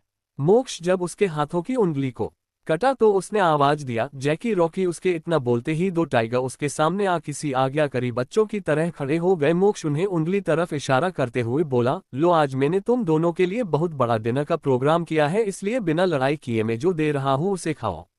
उसकी बात उन दोनों टाइगर खुशी से बैठ गए। मोक्ष एक एक करके जय और प्रेम की बॉडी को इस कटर मशीन से कट रहा था। खून के चीते उसके चेहरे और कपड़े पे आ रहे थे, लेकिन उसको इससे कोई फर्क नहीं पड़ रहा था। वो बस एक ही बात बोल रहा जैसे कोई साइको, मेरी निया को हाथ लगाया था, न उसको थापड़ मारा था, न उसके साथ गलत करने की कोशिश की तुम लोगों ने, मैं तुम्हें नहीं छोड़ूंगा। वो बस इसी लाइन को रिपीट कर रहा था। 57 स्नेहा की बेइज्जती। चमची अमायरा, रक्षित का नित्य के साथ टाइम स्पेंड करना। ही टाइम में वह सन्नाटा छा गया क्योंकि जय और प्रेम अब मर चुके थे। वही ने अपने हाथ का कटर साइड में रख देता है, फिर अपने गार्डन पे हाथ फेरते हुए बोला, नित्य मेरा से पहले मेरा पागलपन है। फिर वो जोर जोर से हंसने लगता है। उसके बाद वो रॉकी और जैकी के पास बैठ जाता है और इसके सर को सहलाते हुए बोला, बच्चों तुम लोग मैं बहुत जल्द तुम्हारी मॉम से मिलवाने वाला हूँ। उसकी बात सुन रॉकी और जैकी खुश हो जाते हैं और मोक्ष को चेहरे को अपनी टंग से लीक करने लगते हैं। मोक्ष भी उन दोनों के सर पे हाथ फिरने लगा। उसने समय देखा और प्यार उन दोनों से दूर होते हुए बोला, चलो अब मुझे जाना। ये बोल वो दोनों को अपने गार्ड्स को तरफ कर देता है और खुद भी उस फैक्ट्री से निकल जाता है। नित्य ने उसको कार में ही लेने आने से मन कर दिया था, इसलिए वो वहां से सीधा अपने ऑफिस निकल जाता है। आज इसको बहुत ज्यादा काम आ गया था, लेकिन इन सब में भी वो मयंक को परेशान करना नहीं भूला। उसने मयंक को ऑर्डर दे दिए थे उस औरत के एल्बर्ट में पता करने के लिए। वही मयंक भी उसको 1000 बार कोसने के बाद वो भी अपने काम में लग गया। इधर एग्जाम खत्म होने के बाद नित्य और पायल दोनों एक साथ बाहर आए। तभी उन्हें पीछे से आवाज आई। दोनों पीछे देखा तो वहां पे स्नेहा खड़ी थी। उसको देखते ही नित्य का एक्सप्रेशन कोल्ड हो गया। वही पायल ने एक नजर नित्य को देखा, फिर अपने सामने आ रही लड़की और उसके बगल वाली लड़की को देख उसका की चेहरा कोल्ड हो गया था। स्नेहा के कोई और नहीं अमायरा थी, जो कि स्नेहा की बेस्ट फ्रेंड थी। स्नेहा नित्य के पास आई, बोली, निया। वो अभी आगे कुछ बोलती उससे पहले ही नित्य बोली, मिस स्नेहा मुझे नहीं लगता यहाँ हमें कोई देख रहा जो तुम मुझसे इतने प्यार से बुला रही हो। और एक बात, मुझे निया सिर्फ मेरे अपने बुलाते हैं, ना कि बाहर वाला, सो माइंड योर लैंग्वेज। उसकी बात सुन स्नेहा को बहुत गुस्सा रहा था। वो जब से इस दो कौड़ी की लड़की के पीछे घूम रही है और ये डायन उसकी इंसल्ट कर रही है। उसने अपने चेहरे पे मायूसी लाते हुए बोली, स्नेहा तुम ऐसा क्यों बोल रही हो? मैंने तुमसे कितनी बार माफी मांगा है, प्लीज उस बात को भूल जाओ। हम एक अच्छी बहन की तरह रह सकते हैं न? ठीक है, अगर तुम चाहती हो कि मैं तुम्हारे साथ अच्छे से बिहेव करी तो एक काम करो, तुम यहाँ से चली जाओ। मैं इस वक्त अपनी दोस्त के साथ हम तो मुझे नहीं अभी तुम्हारा यहाँ कोई काम है, हम इस बारे में बाद में बात करेंगे। उसकी बात सुन स्नेहा मायूसी के साथ जाने लगी कि तभी उसका हाथ मायरा ने पकड़ लिया और वो नित्य से गुस्से से बोली, गुजारी हिम्मत कैसे हुई मेरी दोस्त से इस तरह बात करने की? वो इतनी अच्छी तरह तुमसे बात कर रही है और तुम उससे हट कर रही हो। उसकी बात सुन स्नेहा मन ही मन मुस्कुरा दी, क्योंकि उसको लगा कि नित्य अपनी इमेज बचाने के लिए उससे माफी मांगेगी। लेकिन जो नित्य बोली उसको सुन वो हैरान हो गई। नित्य मायरा से बोली, ओह तो अब तुम्हें मुझे सिखाओगी कि मुझे किसे माफी मांगनी चाहिए और किसे नहीं? ठीक है, मैं स्नेहा से माफी मांगूंगी, लेकिन एक शर्त पे। उसकी बात सुन अमायरा घमंड बोली, मंजूर है मुझे तुम्हारी शर्त? नित्य ने हल्की मुस्कान के साथ बोली, अच्छा ये बाती स्नेहा तुम्हारी कितनी अच्छी दोस्त है। अमायरा बोली, मैं उसके कुछ भी कर सकती हूँ लेकिन उसकी आंखों में आंसू नहीं देख सकती। अब ये अपनी बकवास बंद करो और स्नेहा से माफी मांगो। अरे पहले मेरी शर्त तो सुन लो कि तुम्हें करना क्या है। अमायरा अब इरिटेट हो गई थी। नित्य अमायरा की तरफ देखते हुए बोली, अब जब स्नेहा तुम्हारी इतनी अच्छी दोस्त है और वो तो सिंघानिया परिवार की प्रिंसेस भी है, तो इस नाते तुम अपने डैड से बोलकर मेहरा ग्रुप ऑफ इंडस्ट्री को वापस पायल को दे दो, उसके बाद में स्नेहा से माफी मांग लूंगी। उसकी बात सुन अमायरा के चेहरे का रंग उड़ गया। उसने स्नेहा की तरफ देख जो कि उसे ही देख रही थी, फिर उसने नित्य की तरफ देख जिसके होठों पे एक डेविल स्माइल थी। नित्य ने पायल का हाथ पकड़ उसको अपने साथ ले गई। नित्य जैसे ही पार्किंग में आई उसके सामने सत्यम आ गया। नित्य उसको देखते ही उसके गाल लग गई। तभी उनके रक्षित भी आ गया। उसने सत्यम को देखते ही पहचान लिया था, क्योंकि आशीष ने उसको कई बार बताया था कि सत्यम नित्य का भाई है और नित्य भी उसे बहुत ज्यादा मानती है।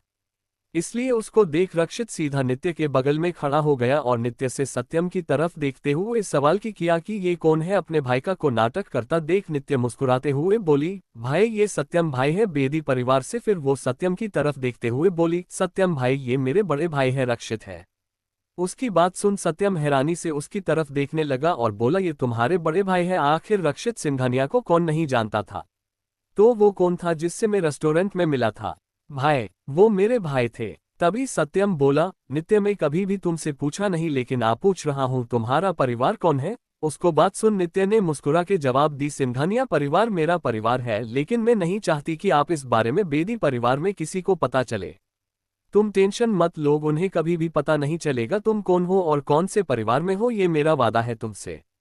और वैसे भी मैं नहीं चाहता वो लोग तुम्हें परेशान करे। उसके बाद फिर वो रक्षित की तरफ देखते बोला, सॉरी सर हमारी परिवार में नित्य को बहुत प्रॉब्लम हुई है, लेकिन मैं आशा करता हूँ अपने परिवार में वापस आने के बाद नित्य हमेशा खुश रहे। उसकी बात सुन रक्षित को अच्छा लगा कि भले ही बेदी परिवार ने कभी भी अच्छे ट्रीट नहीं किया हो, लेकिन कोई तो था जिसमें नित्य को प्यार दिया था। रक्षित ने सत्यम की तरफ अपना हाथ बढ़ता हुए बोला, मेरी बहन का ख्याल रखने के और उसको इतना स्ट्रांग बनाने के लिए थैंक यू। अगर तुम्हें फ्यूचर में कभी भी मेरी या फिर सिंघानिया परिवार की जरूरत पड़ेगी तो हम तुम्हारी मदद करेंगे, लेकिन सिर्फ तुम्हारी बेदी परिवार की नहीं। उसकी बात सुन सत्यम ने अभी अपने हाथ को रक्षित की हाथ के जोड़ते हुए बोला, थैंक यू की जरूरत नहीं है सर। नित्य को मैंने हमेशा से अपनी बहन माना था, लेकिन मैं बहुत ही अनलॉकी हूँ कि मेरी बहन अब मुझे से दूर चली गई, लेकिन एक बात की खुशी है वो अब हमेशा खुश रहेगी।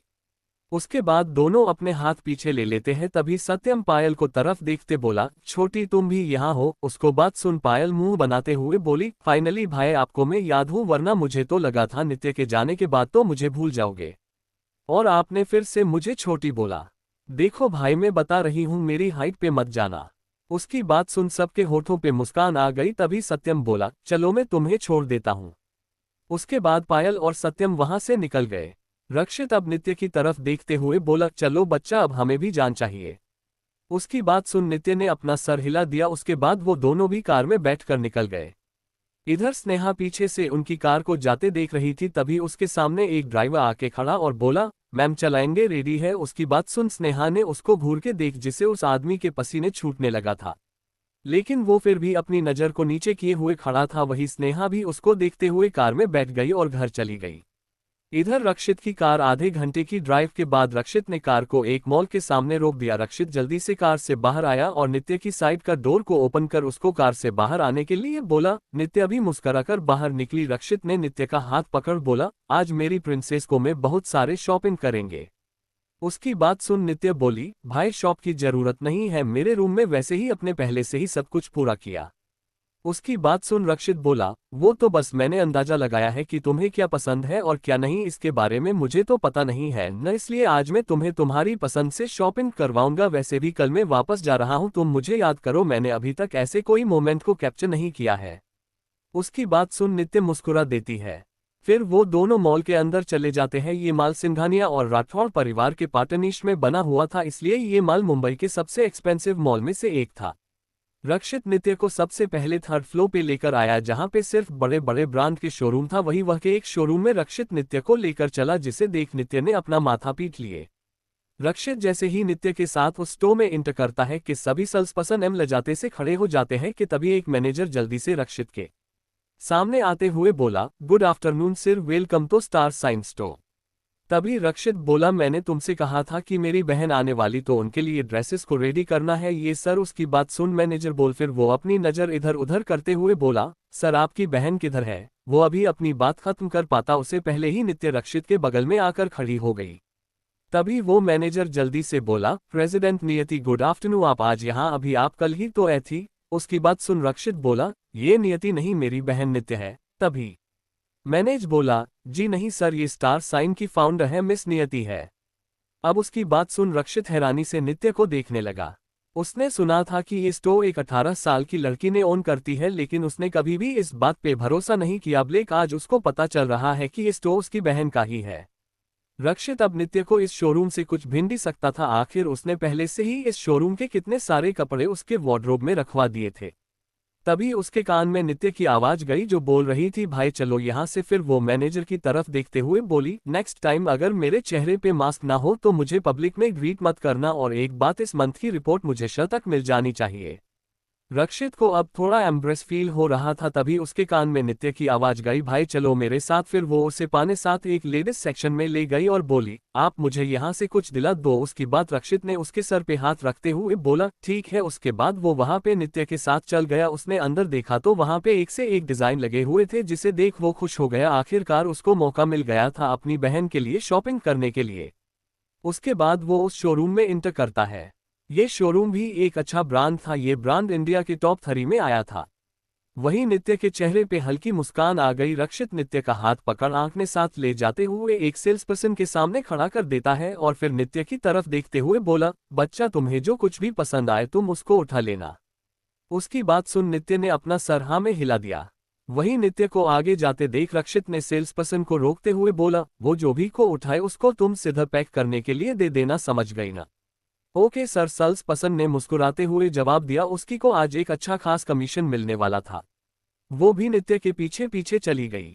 नित्य जो भी छूती या पसंद करती या फिर उसको प्राइस पूछती, वो सेल्स पर्सन उस सामान को ले लेती थी। थोड़े ही टाइम में नित्य रक्षित के पास आए और बोली, भाई मेरा हो गया, अब चले। उसके बाद सुन रक्षित ने अपना सर हिला दिया। उसके बाद वो उस लेडी की तरफ देखते हुए बोला, जो भी सामना है उसको पैक करके मेरी कार में रखवा दो। उसके बाद वो नित्य को लेकर उस स्टोर बाहर आया। उस बाद वो लोग एक अच्छे रेस्टोरेंट में खाना खाने चले गए, क्योंकि अब तक लंच टाइम हो चुका था।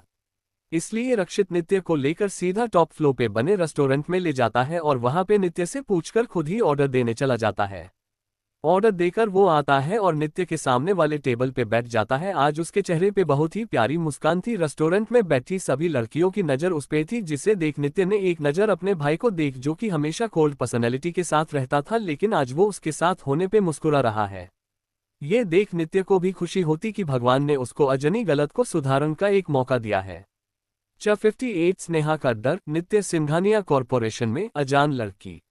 अब आगे नित्य अभी इसके बारे में सोच ही रही थी कि तभी उसके कान में रक्षित की आवाज आ, जो बोल रहा था, को बच्चा तुमने इतनी सी उम्र में इतना बड़ा फैशन स्टोर बनाया है। उसकी बात सुन नित्य ने अपना सर हिलाते हुए बोली, भाई स्टार साइन सिर्फ फैशन ब्रांड नहीं, किसी का सपना है। आपको पता होगा कि इस स्टोर में बहुत सारे डिजाइनर के कपड़े बिकते हैं, लेकिन आज तक उन्हें किसी ने नहीं देखा है। उसकी बात सुन रक्षित ने अपना सर हिला दिया। तब तक उनका लंच भी आ गया। उन दोनों ने बातें करते हुए ही अपने लंच को फिनिश किया। तभी रक्षित बोला, बच्चा मेरी एक मीटिंग तो मुझे ऑफिस जाना और मैं चाहता हूं कि तुम भी मेरे साथ चलो, आज मैं सिंघानिया कॉपोटी दिखता हूं। उसकी बात सुन नित्य ने अपना सर हिला दिया। उसके बाद दोनों वहां से निकल गए। इधर मयंक अपने बॉस के पास आने हाथ में फाइल लेकर आया और बोला, बॉस जैसे कि आपने कहा था, मैंने जय और प्रेम के कहने के मुताबिक उस समय के बारे में हमारे आदमी सर्च कर है। फिर कुछ टाइम रुक बोला, बॉस उस बात को लगभग 7 साल हो चुका है, इसलिए हमारे आदमियों को ये काम करने में टाइम लगने वाला है। उसकी बात मोक्ष बोला, मयंक मैं तुम्हें 2 दिन का अल्टीमेटम दे रहा हूं, अगर 2 दिन के अंदर अंदर मुझे वो औरत चाहिए। वो औरत नित्य के साथ जब वो 11 साल की थी तो इतना कुछ कर सकती है, अब तो नित्य बड़ी हो गई तो अब वो क्या करेगी, इसलिए हमें उस औरत को ढूंढना होगा। दूसरी तरफ स्नेहा गुस्से से अपने कमरे में घूम रही थी क्योंकि रक्षित नित्य को लेकर घर नहीं आया था। तभी उसने देख उसे उसकी माँ का कॉल आ रहा तो तुम जल्दी से कॉल को पिक किया। दूसरी तरफ से उसकी न की आवाज आई, स्नेहा बेटा वो इंडिया आ रहे हैं, इसलिए जल्द से जल्द आश्रम आओ।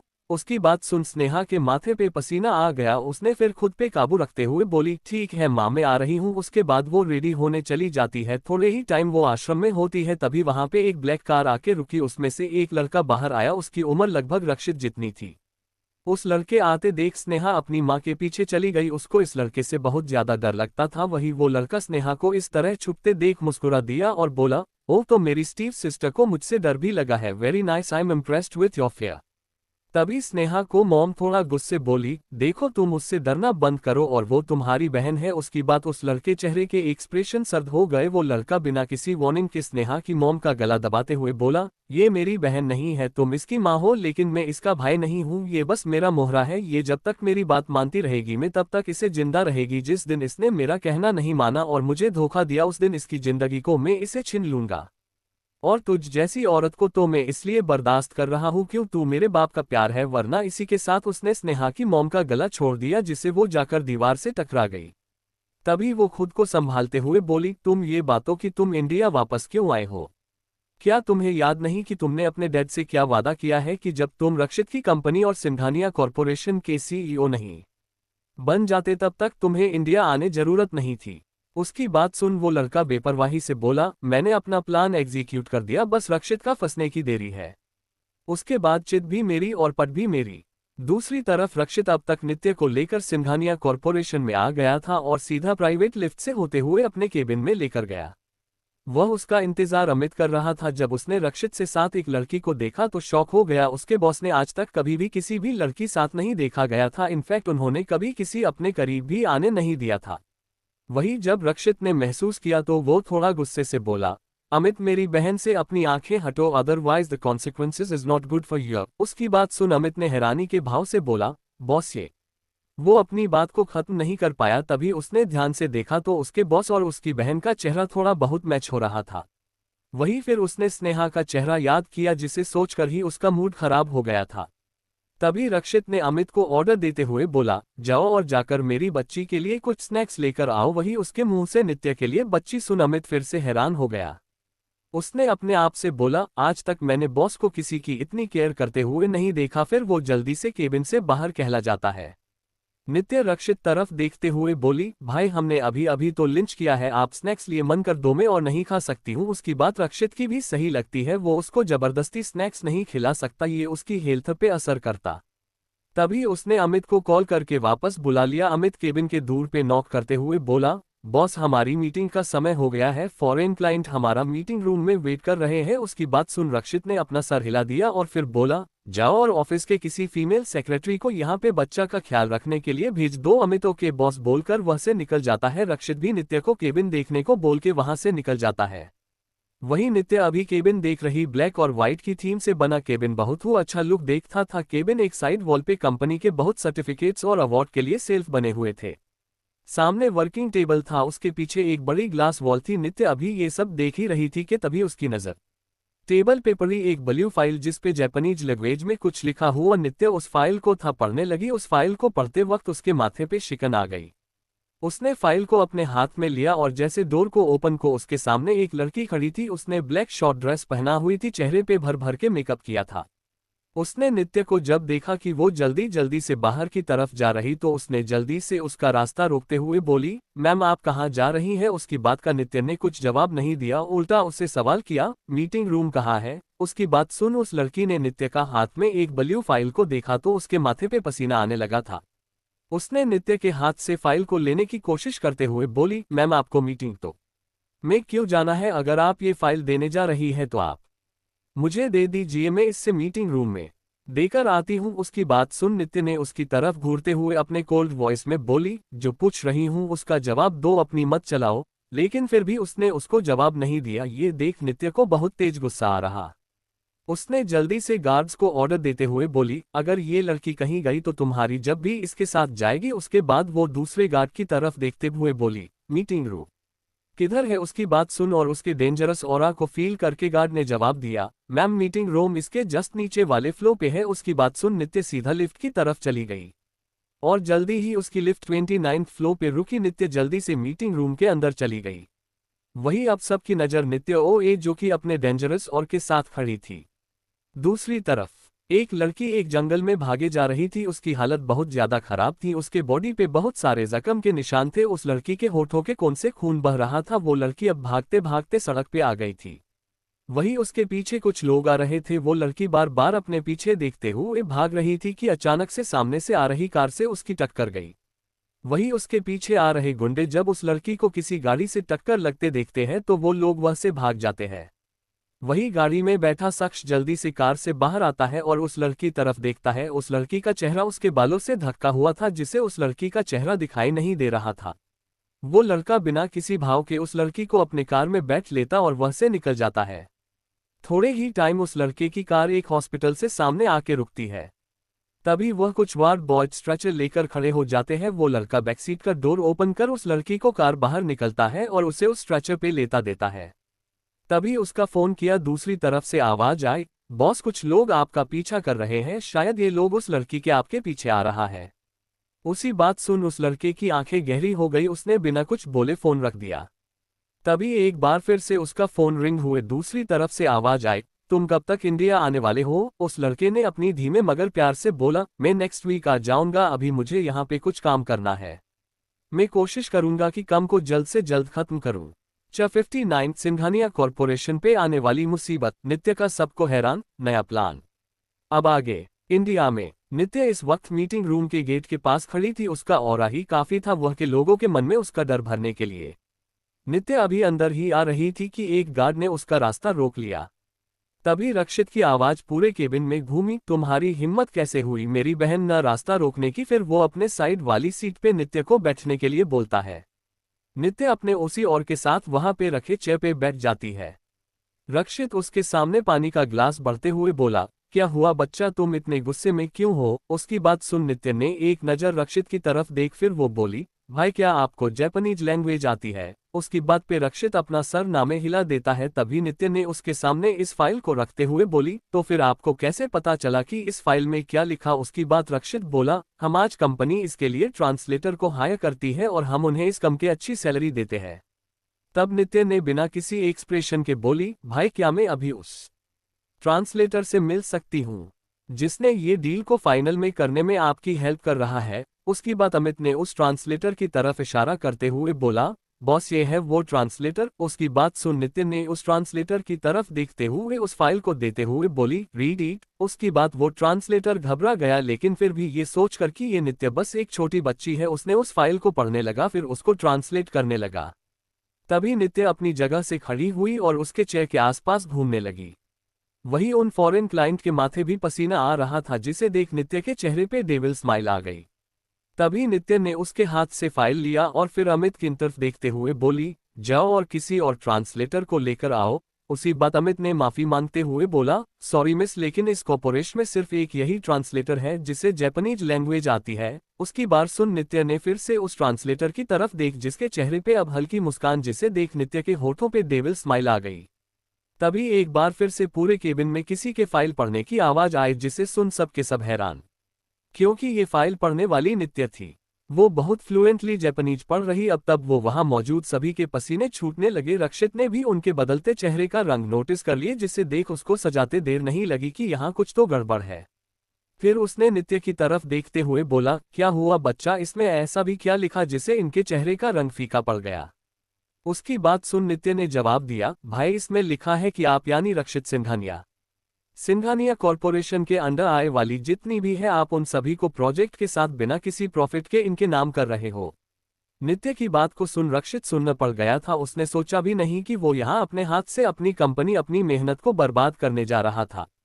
तभी उसके कान में नित्य की आवाज गई, जिसने उस ट्रांसलेटर का सर पकड़ टेबल से लगा दिया और फिर वह मौजूद सभी फॉरेन क्लाइंट को जापानीज लैंग्वेज में बैठने को बोल दी। उसने ट्रांसलेटर के सर को टेबल से दबाते हुए बोली, बोल किसके कहने पे तुम लोग ये कर रहे थे और इससे तुम्हें क्या फायदा होने वाला था?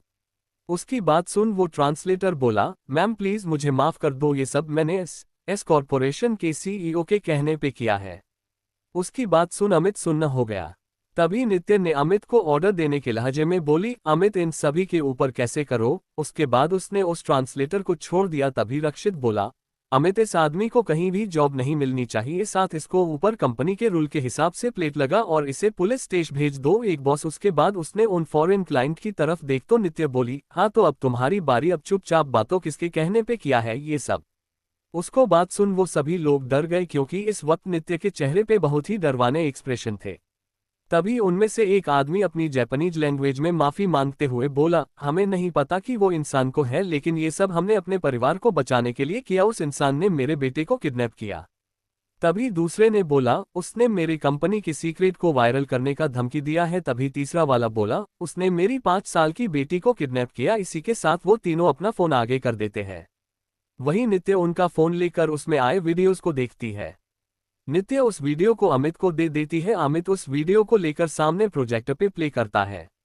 अब सबकी नज़र वीडियो पे थी, तो वही नित्य अपने फोन में कुछ टाइप करती है, जिसे रक्षित देख लेता है, लेकिन वो कुछ बोलता नहीं है। उसकी बहन एक मिस्ट्री है, इस बात को अब तक रक्षित समझ चुका था। वही उस वीडियो में एक आदमी एक चेयर और बैठ हुआ था। वो अंधेर में डूबा हुआ, सिर्फ उसकी आवाज ही सबको सुनेंदे रही, लेकिन वो किसी को दिखाई नहीं दे रहा था। वही एक स्पॉटलाइट जली, जिसके नीचे इस वक्त 2 लोगों को बांध के रखा गया था। एक 19 ईयर का लड़का था, वही उसके बगल में 5 साल की लड़की थी। वही उनके पीछे 2 गार्ड्स खड़े थे।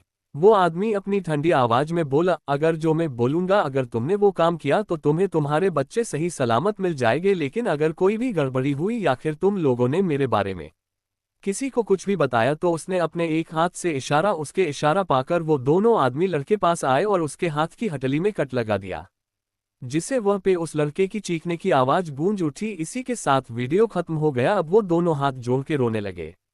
तभी नित्य ने उन दोनों की तरफ देखते हुए बोली, तो उसने तुम्हें इस कंपनी को धोखे से अपने नाम करने के लिए बोला था। उसके बाद वो दोनों अपन सर हिला देते हैं और बोले, हमारी कंपनी जापान की टॉप 3 कंपनी में आती है, और जब उन्हें पता चला कि हम आपकी कंपनी के साथ किसी कॉन्ट्रैक्ट को लेकर डील साइन करने वाले, तो इसने ये सब किया। उसकी बात सुन नित्य बोली, ठीक है, वो जो बोल रहा आप दोनों वो ही करिए। उसकी बात सुन रक्षित उसकी तरफ देखने लगा, तो नित्य ने बस एक केवल स्माइल कर दिया। उसके बाद वो दोनों आदमी वहां से चले गए। उनके जाते ही रक्षित नित्य की तरफ देखते हुए बोला, एंजल तुम्हें लगता है तुमने जो किया वो सही किया है? अगर उस इंसान को हमारे प्लान के बारे में पता चला तो कहीं वो उन बच्चों के साथ कुछ कर ना दे। उसके बाद सुन नित्य बोली, भाई आप बस देखते जाओ आगे क्या होता है, चलो अब हमें घर जान चाहिए। और रही बात उनके बच्चों को बचाने की, तो वो लोग सही सलामत अपने घर पहुंच जाएंगे। उसके बाद वो लोग वह से निकल जाते हैं। नित्य ने रक्षित को साफ मान किया था कि जब तक प्लान पूरा ना हो जाए, हमें इसके बारे में घर में किसी से बात नहीं करनी है। वहीं दूसरी तरफ वो तीनों आदमी एक खंडहर वाली जगह पे आते हैं, इस बात से अनजान के उनके पीछे भी कुछ लोग आ रहे हैं। वो तीनों आदमी सीधा अंदर जाते हैं। उनके सामने एक किंग साइज चेयर पे एक लड़का बैठा हुआ था। उसके चेहरा अभी भी अंधेरे से छुपा हुआ था। वो आदमी अपना हाथ आगे करते हुए बोला, क्या काम हो गया है? उसी बात सुन वो तीनों जल्दी से उस पेपर को उस आदमी के हाथ में दे देता है और बोला, प्लीज अब हमें हमारे बच्चे और कंपनी को छोड़ दो। उसकी बात सुन वो लड़का फाइल खोल के देखता है तो खुश हो जाता है। आखिर वो अपने आदमी की तरफ इशारा करते हुए बोला, जाओ लेकर आओ बच्चों को। ये बोल वो फिर से फाइल देखने लगता है जहां पे रक्षित का साइन था। वही तीनों अपने अपने बच्चों के साथ साथ कंपनी को बचा के ले जाते हैं। आज के लिए इतना। हाय दोस्तों, मिलते हैं अगले एपिसोड में। Thanks for watching. Next episode comes soon.